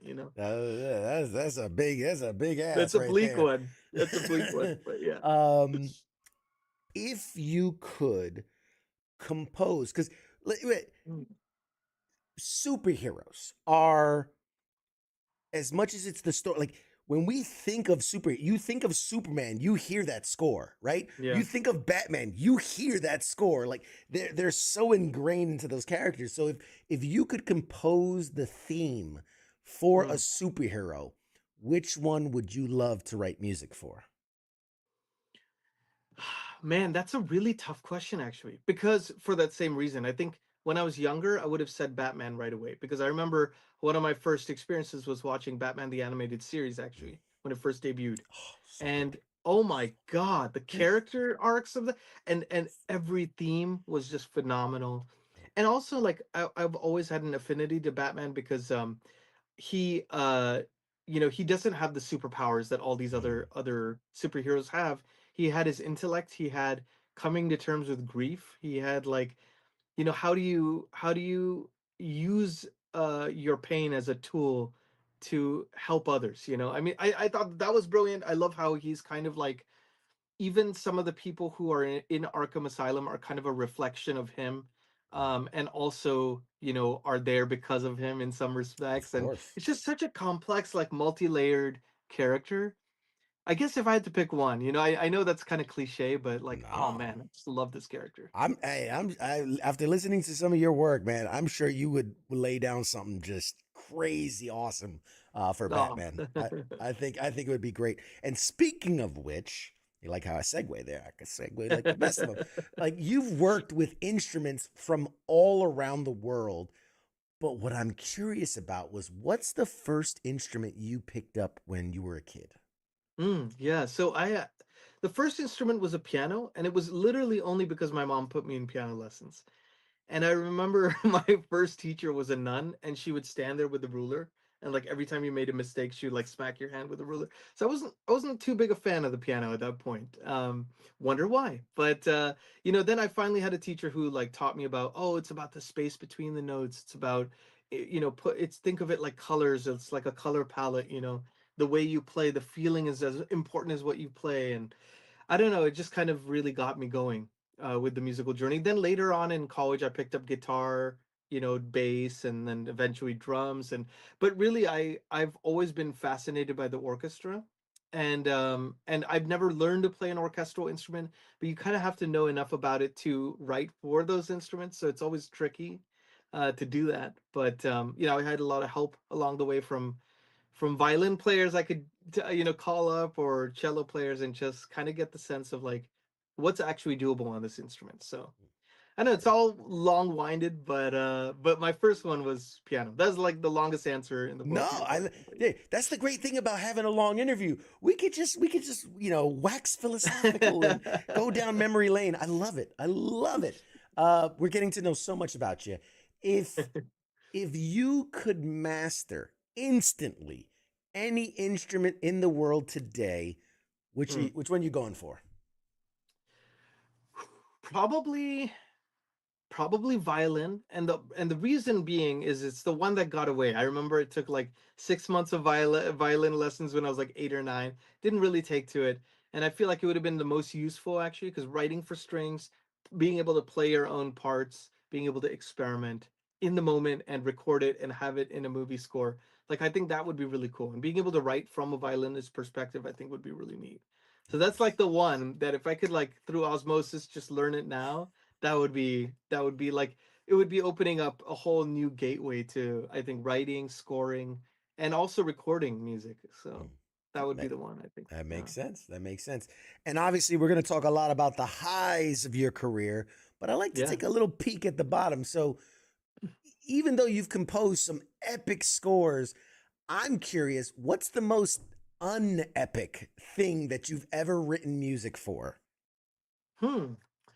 That's a really good question. So that is a very good question. So I would say, we all got to start somewhere, and I Mhm. think I think it's very important to actually talk about that aspect of the journey, because there is no like, oh, once I got my first studio film. There's so much that leads up to that. Yep. And I would probably say, like, it's when you're first starting out, you're working on short films for college student short films, that kind of stuff. And I'd worked on it was kind of a great experience actually, even though it ended up being just like a crazy experience. Was the first film I ever worked on was a feature in 2012. And it was like an independently done feature, really well done for what he had to work with. But it's just he was doing it on the side. He needed a composer. I auditioned for it. I got the part, and so that was my first experience. And it was like I had 3.5 weeks to score this film, and it was like wall to wall music. So it was like, I think it was like 82 minutes of music, and it Wow. was all fully orchestral, and it was just me. And so I had about 3 weeks to do it. I remember the last 3 days I stayed up like in a row. I just didn't sleep, and it was just bonkers. Like no one should do that. It's not. That's like the least glamorous version of this that one could probably do. But again, it's a fantastic experience, because even though it's difficult, even though it's like the opposite of what you think about when you're getting into the profession, you learn so much. You also learn about what you have in you, and I think those experiences are very important for that. It's like you don't really know, what kind of um what stamina or endurance or grit you have in you, unless you're tested. Yeah. And that's a good testing ground for sure. No, I think that's a great lesson, right? You don't know what you're able to do until you're pushed to that point. And I'm sure that speaks to a lot of our military veterans. Yeah, right, right. In basic and these things, like they push you to the Mhm. breaking point, so you know that you can go past what you think is your limit. You can really push Yeah. past it. Um, I I think a but lot about that actually is like self-limiting beliefs. It's like we all have them, and it's always like a daily practice to try to figure out ways of circumventing them. But it's like we really don't even know what we're capable of. And oftentimes what we think is our limit is not even close. Yep. And also, we have a ton of people watching live. I've been enjoying this conversation so much. I've been forgetting to look at people that have been chatting with us. So I Sure. apologize, everyone. No, no. I'm doing this for me. Screw the audience. I'm doing this for me. I'm having a blast. But if you do have questions for our incredible guest, please put it in the chats, and we will get to it. A lot of people talking about music and instruments and all the Mhm. different things. And like Captain Wayne says, he taught himself. For the most part, I kind of hate covers, but you can learn styles from them. So a lot of 100%. good stuff. People chatting there. So in to tie into what we were kind of talking about, give us kind of a high level bullet point of kind of you know the transition from like, oh, I like music, I play music, I do music, to Mm. this is going to be my career. Like, how do you make that jump? Yeah, and I'm sure any person you speak to is going to be a completely different story. But I think there's always there's like a through line, and I always like to look for the through line. So for me personally, I remember when I was going into college, I told my parents, "Hey, I want to get a music degree." And they said, maybe get a different degree and then do whatever you want. So that's basically what I did. I got an econ and math degree. And that degree actually helped me move down to LA because I got a job in LA for the first couple years working as an economist at the US Department of Labor. Of Oh, wow. most opposite job you could possibly have, right? Government economist. And so I was like suit and tie and a laminate, and then a couple years afterward it allowed me to save money, pay back my student loans, and buy gear and learn while that was going on. Then I decided, I need to go in full on, so I started teaching lessons, and I would also play in bands as a kind of hired gun. And so that led to that first band I mentioned to you, which was kind of like a southern rock band, and with that veteran who a drummer. And then I started my own band called Dream Alive, which is very influenced by like Pink Floyd and Rush and like a lot of progressive rock stuff. And so we played that for a while, but that was, from 2012 to about 2016. So I was still doing a bit of film stuff on the side, and I kind of started to realize like I love writing, and I would do that every day if I could. So it's really late 2016, 2017 that I kind of moved over to scoring. But every single one of those experiences, like I really feel they educated me in ways that I would have not gotten that education had I not done those things. So like the economics degree helped me with, just kind of developing a business sense, and critically like thinking about things analytically. The band stuff helped me to learn to collaborate better and to be a better listener than I am just jumping into things, so everything has really helped a lot. And so then 2016 onwards I've been doing composing, and really the breakthrough came in 2019 when I read those books, the Wheel of Time series, and I was like, what if I pretended I had the credits I don't have, just as a mental exercise to see what would I do differently? Like, how would I pitch for this imaginary project that doesn't exist for me personally? But hey, what if I was to pretend maybe I would do something differently? And so I wrote a musical love letter to the books, and then Lauren Valve saw it. He hired me on his team, and you just kind of never know where these things are gonna go. But I think, but it's been a fun winding road. Yeah, man. Yeah. I love it. If that doesn't encapsulate like the American dream and like, what's the, like, put it out into the universe, right? If you Yeah, just yeah. put it out there and don't take up all the roadblocks of like why you can't and why you shouldn't and why you just fucking do, man. Just do. Yeah, And yeah. You it's awesome. I think, now that you're mentioning it, I think there's two reasons for that too. It's like, one is the obvious reason is like you never know who's watching, right? But the other part is like what kind of person do you become in the process of doing that thing? Because it's like, let's say you get the opportunity of a lifetime. If you're not like mentally, emotionally, spiritually ready for that thing, it's just not going to work out. But if you have to put yourself out there in a way that's out of your comfort zone, you're automatically becoming the person that is more likely to be prepared when that opportunity comes. you Outstanding. know Yeah, I love that. yeah. Let's start on. First question from the chats. This is Yeah. from Tan. He says, while scoring, what are you looking at to gauge the feeling of the scene? That's a very good question. So I guess it depends on the type of film, TV show, game. Usually there's a through line. So for example, if it's something between a couple characters that is very pivotal, maybe one wants to reference the theme that is written specifically for those characters, if that's a thing, right? The other approach would be, you want to see what is the dialogue doing, what is the subtext, because there's always two stories running in any particular scene. There's what you see and what the thematic idea of what they're trying to convey. The two people could be having a conversation, but is there a complex relationship going on here? So it's like, what do you want to score? You don't necessarily want to score what's on picture. Maybe you want to score that subtext. And so once you make that decision, things start to fall into place. Like, you have the thematic idea, maybe you have what you're actually scoring is that maybe that's the subtext you want to express. And then it's also like, where should music come in and out? That's like one of the most important things, because especially in a dialogue scene, it's very easy to take people out of the experience. So you want to always, you want to make the best music you possibly can, and of course that's the case in any instance, but you also want to make the best possible music for the scene.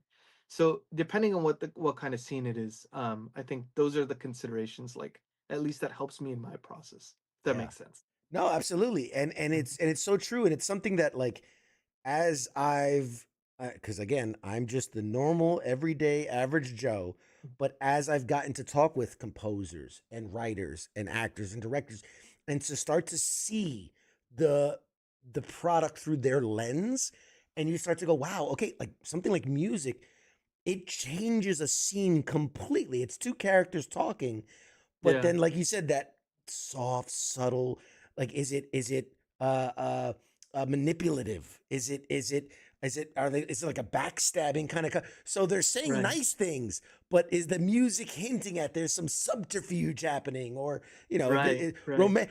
two guys talking, you start playing some romance music, that changes the subtext to that scene That doesn't a quite, lot. yeah, yeah, And then exactly, you yeah. start going like, wait a minute, what's happening here? So it's powerful. It's so powerful.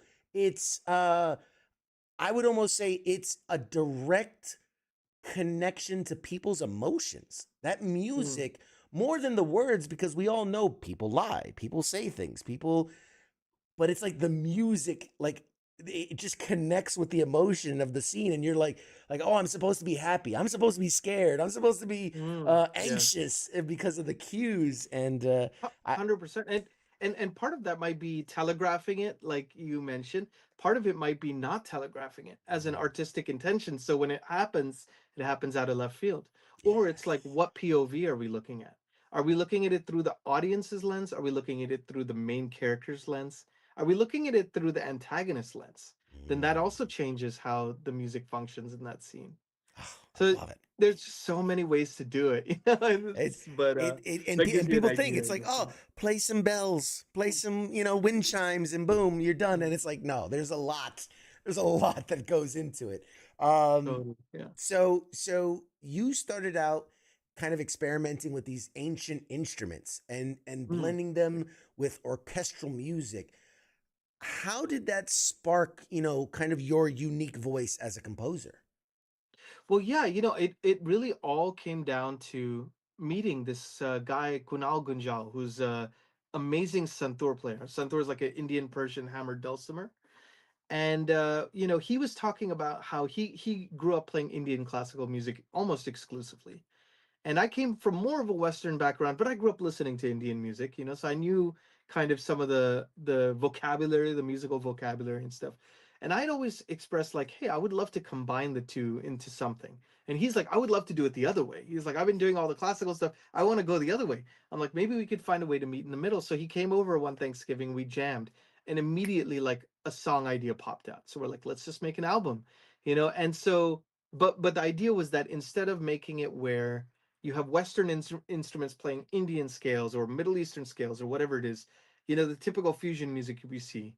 It was like, what if we did it the opposite way? What if Santur was like a section in the orchestra? You have strings, brass, woodwinds, piano, Santur. What would that do? And so he played it differently. He tuned it differently.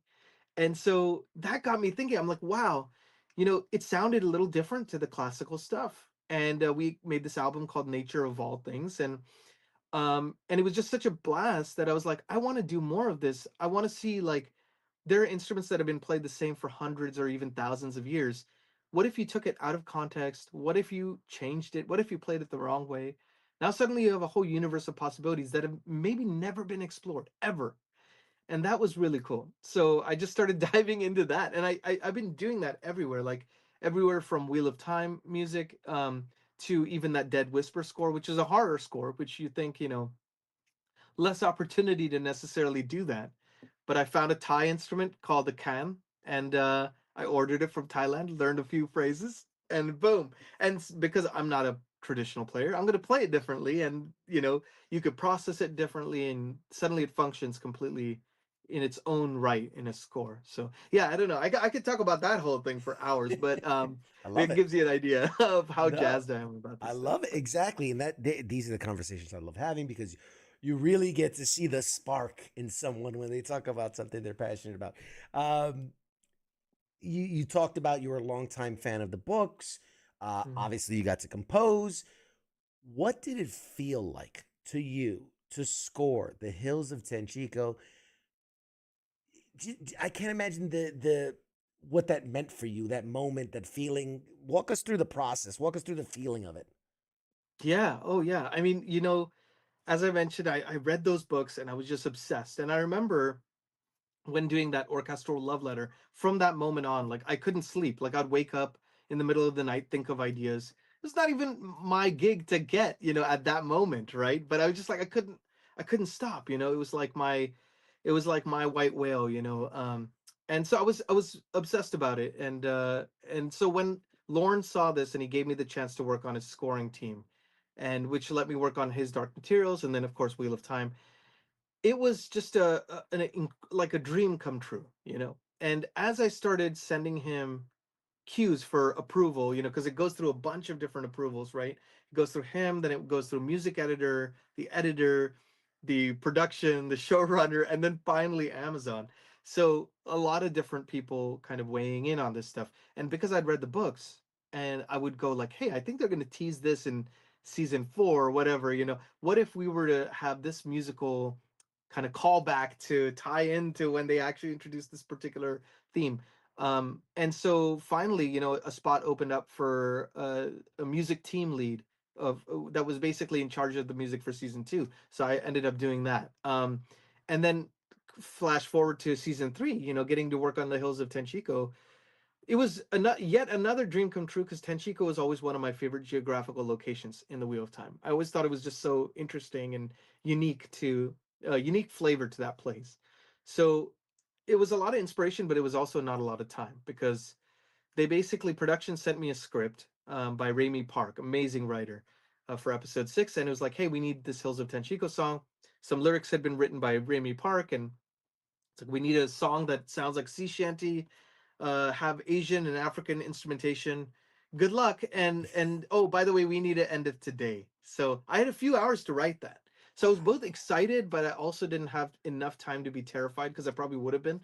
And it was just kind of off to the races. And 90% of that recording that I did to send to production for approval is what's in the final version, actually. Wow. It was me recording all these guitars and mandolin stuff, and so yeah, it was a musical playground, and I'm really grateful to Lorne and the production, honestly, for putting their trust in me to do this and to Yeah. run with it. But yeah. And it's had quite an impact. I mean, even on the fans. I know that a lot of people have taken to it. And what has been your, I guess, understanding of like the fan reaction? Like, how does that reach you? Right? Like, the fans connect to it. Maybe you're at the Yeah. conventions and things like that. Like, how does that get to you, and how does that make you feel? I mean, honestly, like I don't think I could have ever imagined the reaction to this song because it's like we do these things and I did it so fast, you just kind of put it out there. You never know where things are going to go and you don't really have expectations. Like at least for me it's like I feel like I've been doing this long enough that I've kind of thrown expectations out the window with some of this stuff because, it's just such a up and down thing, you just never know what's going to happen. But I will say I did it really with the love in my heart for that material. And so hopefully that joy came through in the song. And I noticed when it came out, it just kind of blew up and it became its own thing. Like fans will message me. A fan even had I think I wore it during that Comic-Con interview that we did, but a fan even had a shirt with the Hills of Tenchico designed for me and sent it to me. It's just been amazing. And like fans will still send me 40, 50 people sing-alongs of them singing the Hills of Tenchico at various fan conventions. So it's just unbelievable. I mean, I could never imagine that something like that could happen, but I'm glad at least that like I can connect with them both as the writer of that and then also as a fan, a fellow Mm. fan. And I think that's the real fun thing is like some of them will, mention in the comments like one of us, because it's like, yeah, I was a fan too, I am a fan. Um, so it's a really unique relationship, actually, I think, because Yeah. I'll go on different. There's the Dusty Wheel Show, which is kind of one of the official Wheel of Time YouTube channels, and I'll go and guest on there and chat with the fan. It's great, and Yeah. that those fans are some of the coolest in the world, I think. Yeah, it's so amazing, because I hear that time and time again. You hear actors or you hear directors, you go like, I'm just trucking along. I put my head down, I'm doing the Yeah, work, and you never really know what's gonna. It's like you think, oh, this is the thing people are gonna freak out for, and then yeah, it's like, yeah, meh. And then yeah. it's like, Right. yeah, this is the thing I did in a couple hours, and oh my god, I gotta get it done, and it's the biggest thing ever. I think that there's certain things that just become part of like the cultural relevance. I look like The Mm, Witcher, toss a coin to your Witcher. That yeah. that thing Right. was everywhere for like a Oh couple yeah. months. Yeah. So it's so cool that, and I think you make the case more than anything of why, if you're gonna do an adaptation for something, have people on board who love the material, who know the Yes. material.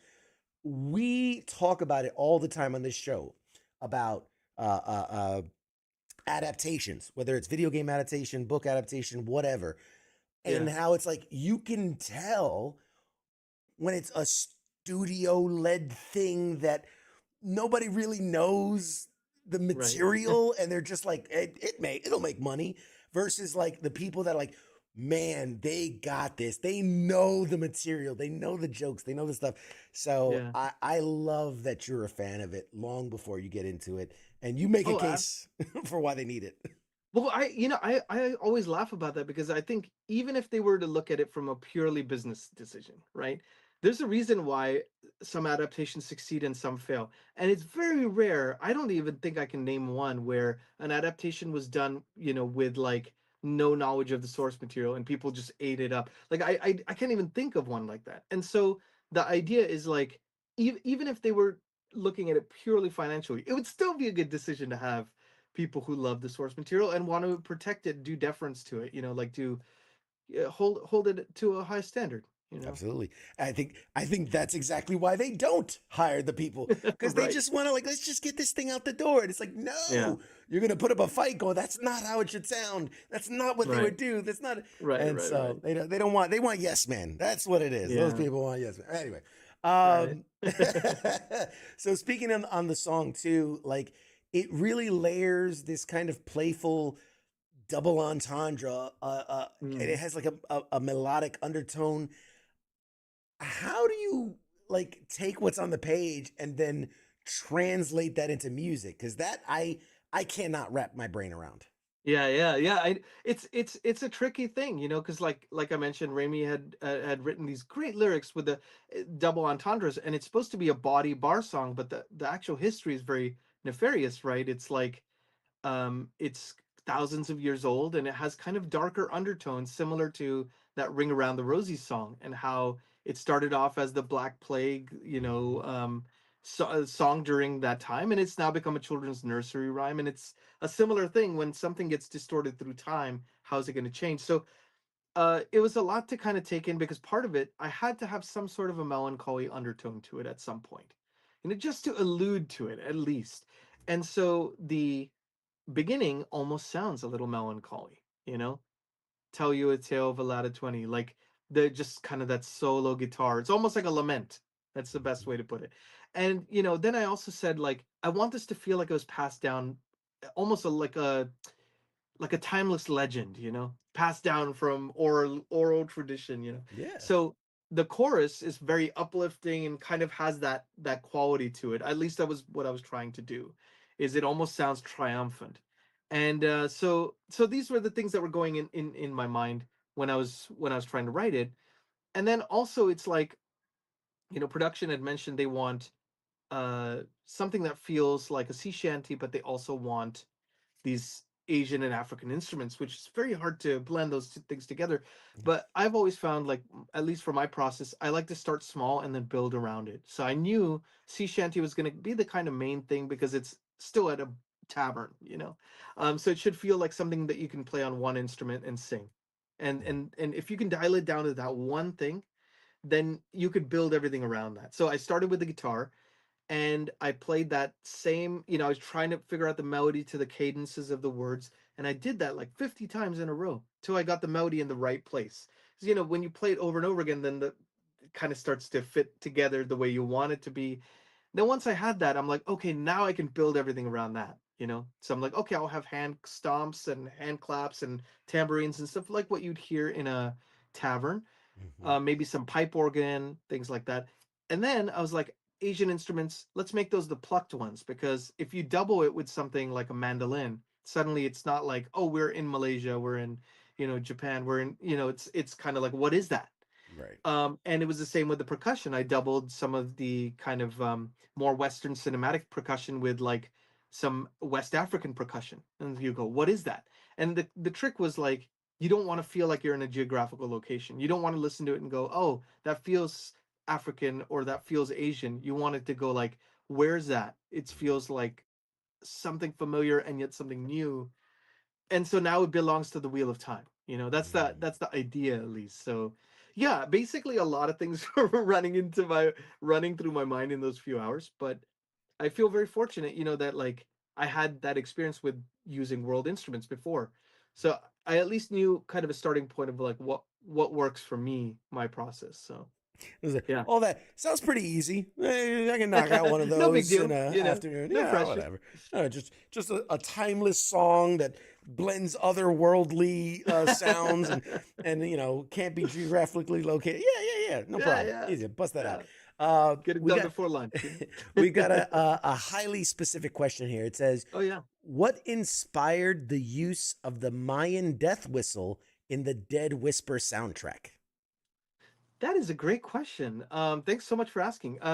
So basically, I was thinking about, so Dead Whisper is basically about a guy who gets duped into boarding a ferry, and he goes to this island where people only speak in whispers, and he's offered the chance to be reunited with his child, a deceased child, at the cost of his soul. And so it's kind of like the deal with the devil kind of a vibe to it.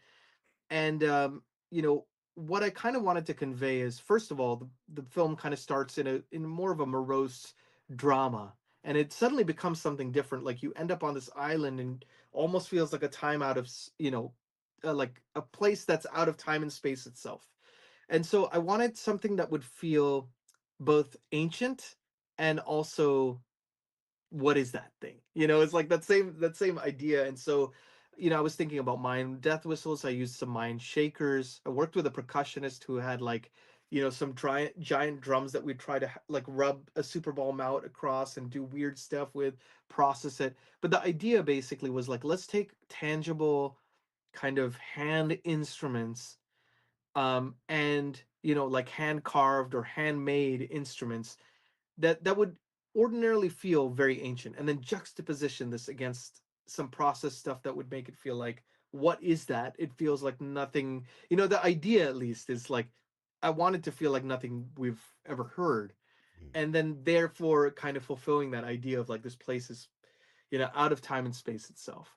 So that Mayan death whistle was one of the ways of kind of achieving that.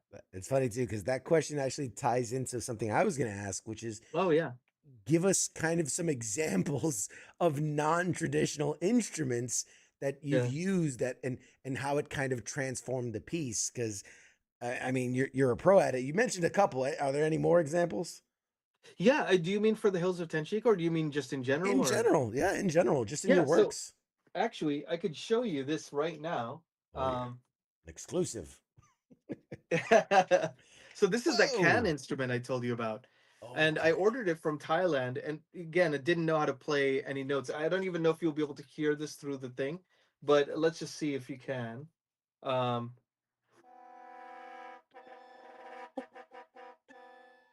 it's Whoa. got that kind of, you can do weird fluttery things with it. And again, it doesn't really sound like Thailand necessarily. Right. Kind of reminded me of the wind in the ocean a little bit. And once you process it further, it starts to become even more kind of out there. So like when it first starts in the more dramatic aspect of the film, it's kind of more exposed. You know, you hear the instrument, but it's with some strings and stuff. Later on in the film, as things start to become more of a fever dream, and you're not really sure what's real anymore. I kind of did some stuff where I take an echo and then I pitch the tail of the echo, so it starts to feel almost like the instrument is going in and out of tune, kind of just washing out, and just trying to create sonic soundscapes that, again, that were different because the source is different.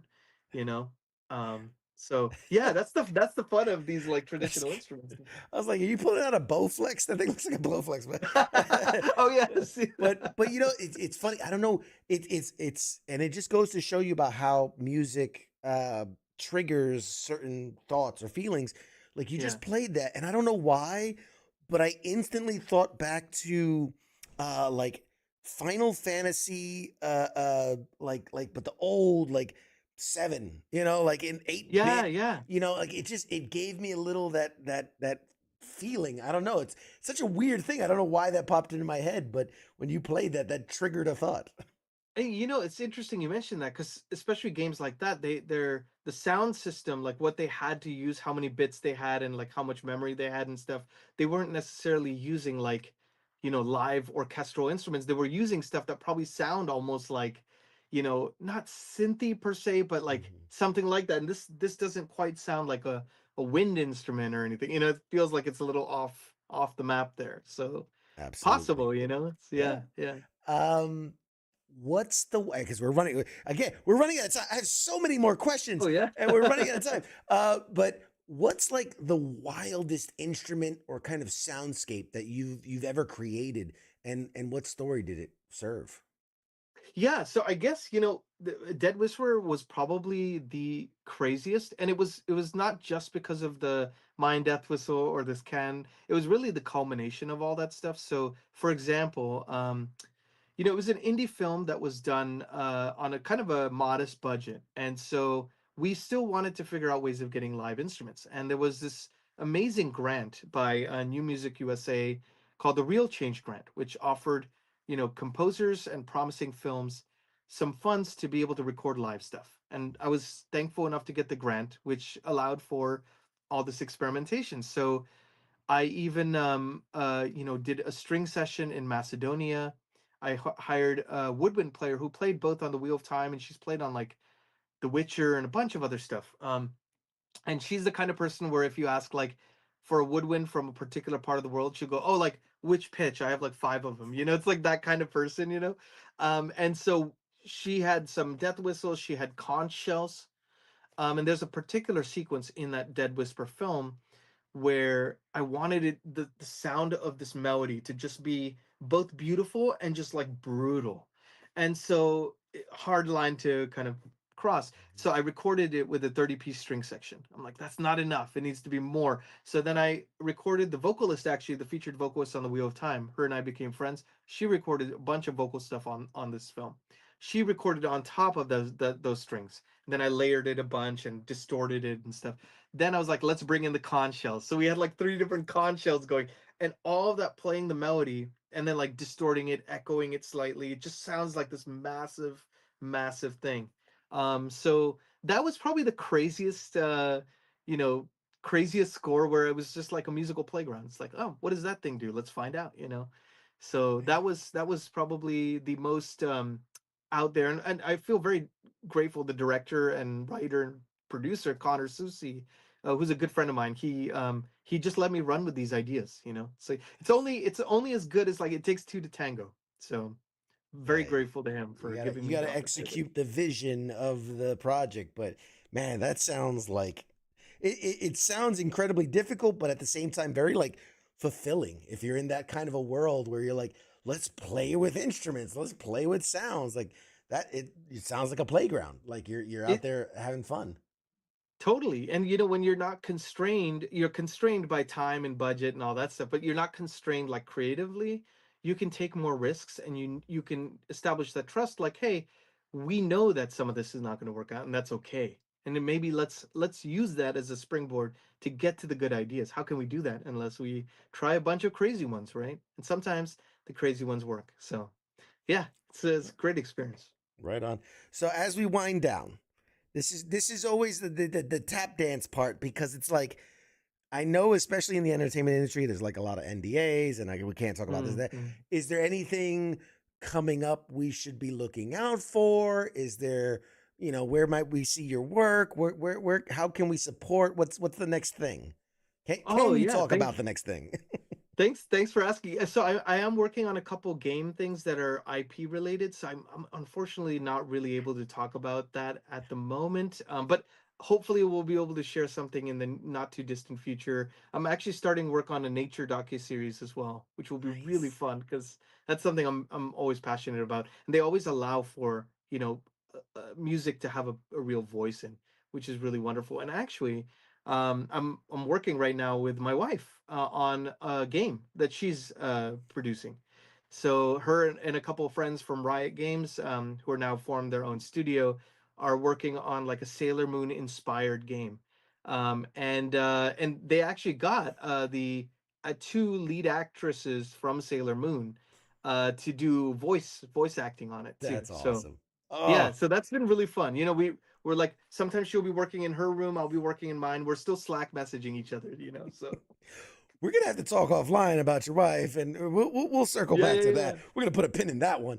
All right. So to wrap it up, since we can't talk about what you might be working on right now, looking ahead, what's a dream project? What's a world you'd love to dive into and score? I mean, sky's the limit. Where's the top of the mountain for you? Where you want to get?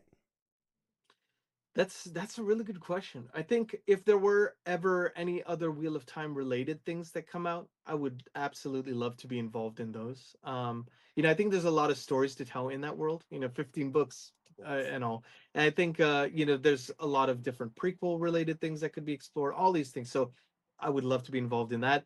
As I mentioned earlier, The Dark Tower, I think like that was one of those series that when I read it, it was during a formative period in my life, and I feel like it had a profound influence on me. And I think, again, that's one of those genre mashups where sky's the limit musically, creatively as well. So if there was any capacity I could be involved in that would be top of the pops. This is us doing the love letter. This is us. Yeah, we're putting it out into the universe.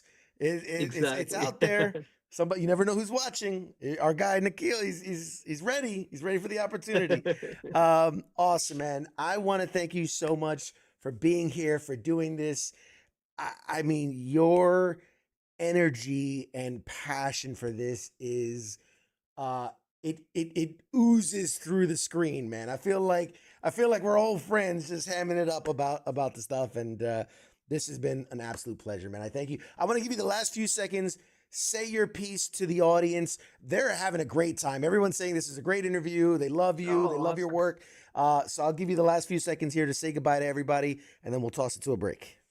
Absolutely. Yeah. I just want to say to everyone, thank you so much for taking the time out of your day to watch this and hang with us for the hour. It's like, I feel like it's always a dialogue, I mean, whether it be somebody writing something for a show and then fans, being excited about it, whether it be an interview, it takes a community, right? So I appreciate you all being here, and it's looking forward to getting to know you better. So please feel free to add me on socials and stuff, and DM me if you'd like, if you have any other questions or whatever I can help answer. Awesome, man. You heard it here first, folks. This is going to be one of the biggest names in the industry. You'll mark my words. He's got a big, bright future ahead of him. And we're going to be like, I knew him back when. He's too big for us now. But thank you so much. Let's toss to a short break. Guys, we'll be back with more show right after this. Say goodbye. Bye. Bye.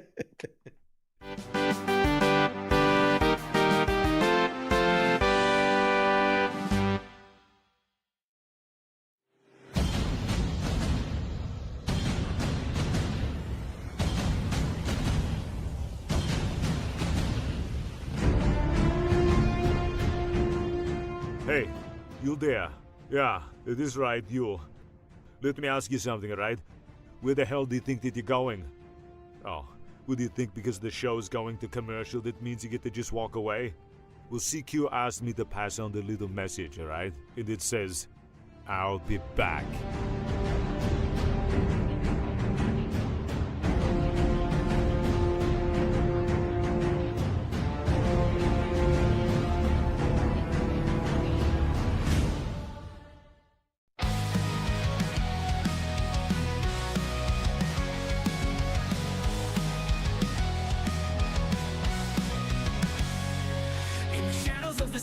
bright, where heroes rise and take the fight. There's a voice that breaks the night. It's CQ at the insight. From the comics to the silver screen, talking legends and those crazy scenes.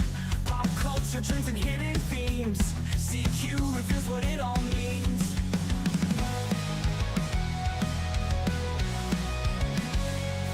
From the comics to the silver screens, talking legends and those crazy scenes. Pop culture, dreams and hidden themes. CQ reveals what it all means.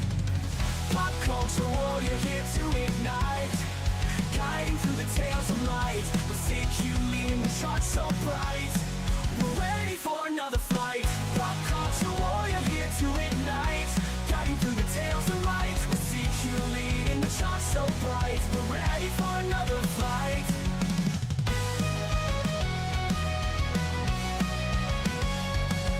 Marvel at the twists and turns, villains playing, heroes learn. Every episode we'll discern lessons from the past to learn. Games we play and books we read, CQ's list of what we need. Memories that make us bleed, together we will take the lead. Pop culture warrior here to ignite, guiding through the tales of light. With CQ leading the charge so bright, we're ready for another fight. Pop culture warrior here to ignite, guiding through the tales of light. With CQ leading the charge so bright, we're ready for another flight.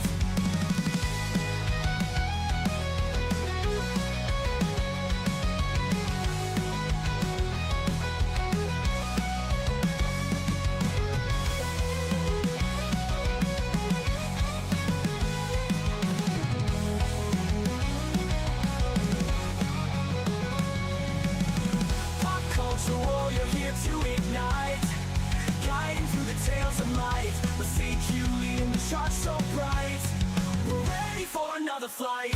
Pop culture warrior here to ignite, guiding through the tales of light. With CQ leading the charge so bright, we're ready for another flight.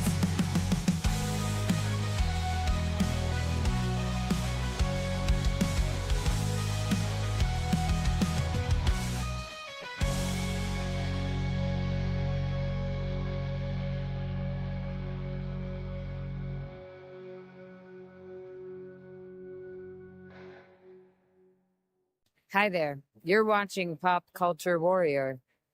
This is the way.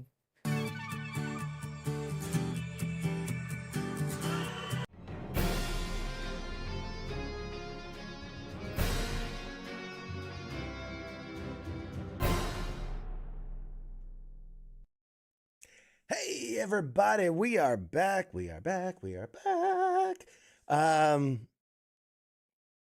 That was such a great interview. That was so much fun. Nikhil Koparkar, everyone. Man, just I love this part of the job when I get to talk with people that so clearly have a passion for what they do. Because it's to the everyday person, hey, everyone's a star, right? Like the idea, oh, you worked on a TV show, you worked on a movie thing, and oh, you must love it and everything. And for a lot of people, it's a job, right? You clock in, you clock out, you do your thing. Even some actors, right? Like there are actors that are like, hey man, I got this gig and I got that gig and I'm, cash the check, whatever. So when you get to sit down and have a conversation, and just get to, I always look at it like I get to dip a toe in their passions, and it is beyond anything, to just for a second, live in their world. And so I want to thank Nikhil Koparkar. I've worked really hard to make sure I say his name correctly. He deserves it. And just thank him for sharing his passion with us, letting us have a moment to play in his world, to dip our toesies in his world. And it's been a real treat. So, with that said, don't have much more show for you. We have so many things happening behind the scenes here at WTF Nation Radio and Pop Culture Warrior. And I'm not frozen. I'm just thinking of what I can say and what I can't say. There are new shows coming. We have new shows coming to WTF Nation Radio starting next Monday. For those that don't know, our good friend King, who hosts the Sports Bar, which is now on Wednesday nights, he's had another show with him and his wonderful significant other, Michelle. The two of them have hosted a show called The King and Me, which is kind of a relationship talk show where they talk about relationships and marriage, divorce, kids, all the kind of stuff that wraps up a relationship, that entails a relationship. So The King and Me will be coming to WTF Nation Radio. It will now be a WTF Nation Radio show. It will be Monday nights, 7 p.m. Eastern, which will lead straight in. It's only 1 hour, and it'll lead straight into the Monday edition at 8 p.m. with Ice and Massey or Spanky or whoever's with him. But so that's the first of many new shows that will be rolling on to WTF Nation Radio. The next one most likely will be, I guess I could announce it. I mean, it's kind of is it official? I feel like it's official. You know what? Fuck it. So the next show that'll be coming on after that will be The Reset, which is going to be Saturdays at noon. It's going to be about a 30-minute, 45-minute program. It is with a, I don't know the acronyms that go with the name, but I know it's Dr. J, and she is a clinically licensed, I don't know, with the letters. She has all the letters in the names. She's a doctor, and it's going to be a mental health show where we talk about kind of the reset, right? It's the reset of your mind, the reset of how you're feeling and what you're dealing with. And it's something that I think will evolve over time. It's going to start out as a very, frank dialogue on just mental health and programs and tools to put in the toolkit, so to speak. But I think over time it will develop into something that people can write in and, talk about what they're going through and maybe get some advice, or maybe it'll be a call-in show where people can call in and talk to Dr. J.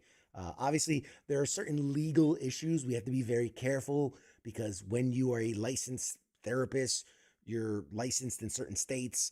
And so doing something that's broadcast nationally or globally can get a bit tricky. So we're going to be very, very careful with it's not therapy. It is advice and ways to process things. I don't know. I don't know. We'll figure it out. We're gonna have to get that legal blurb.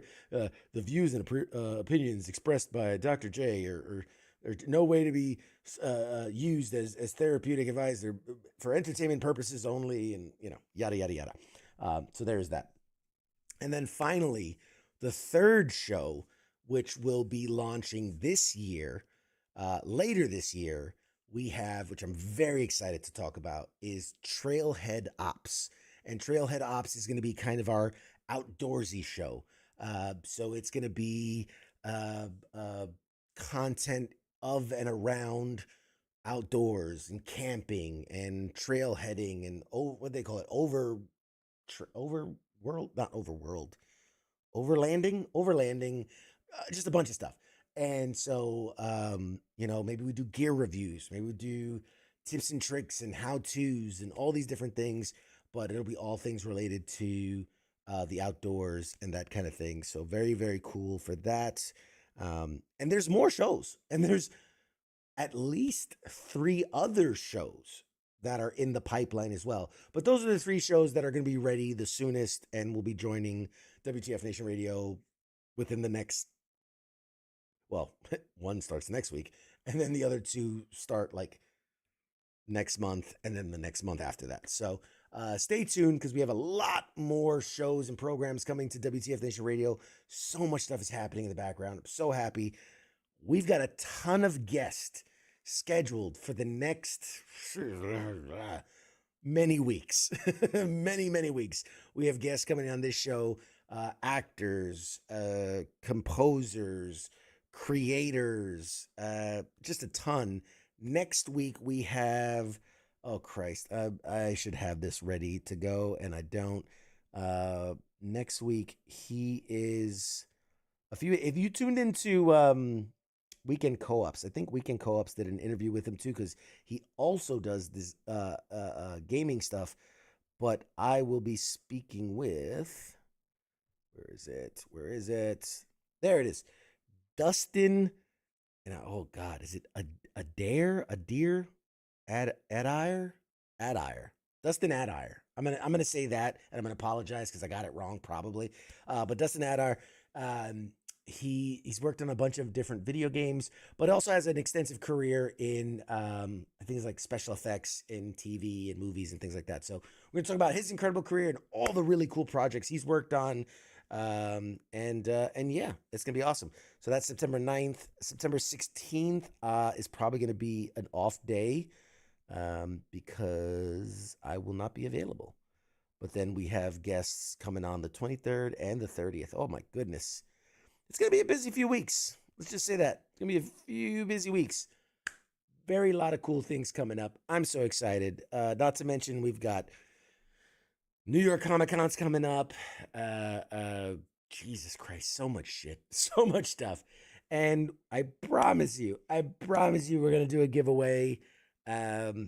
It's been very busy. CQ is tired. CQ is so tired. He's traveled so much. He's done so much.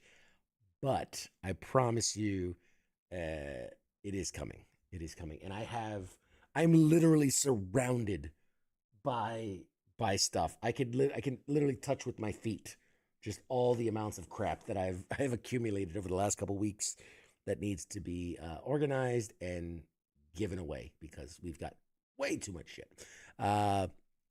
That all being said, I want to thank you guys for tuning in tonight. It's been an absolute pleasure. I got to talk to the incredible Nikhil Koparkar and Mad Mike, wherever he is. He's probably asleep by now, but wherever he is, thanks for joining and being my phenomenal co-host. Thank you all for tuning in and watching every single week. Obviously, follow us on all the pages, like us, subscribe, click the bell. Do all if there are buttons on your screen, hit all of them. Just hit all the buttons. And like I said, we got a lot more coming up very soon. So stay tuned. We'll see you guys next week. Shots. Oh, wait, next week? Yeah, next week, because we got to guess. Shots. Bye.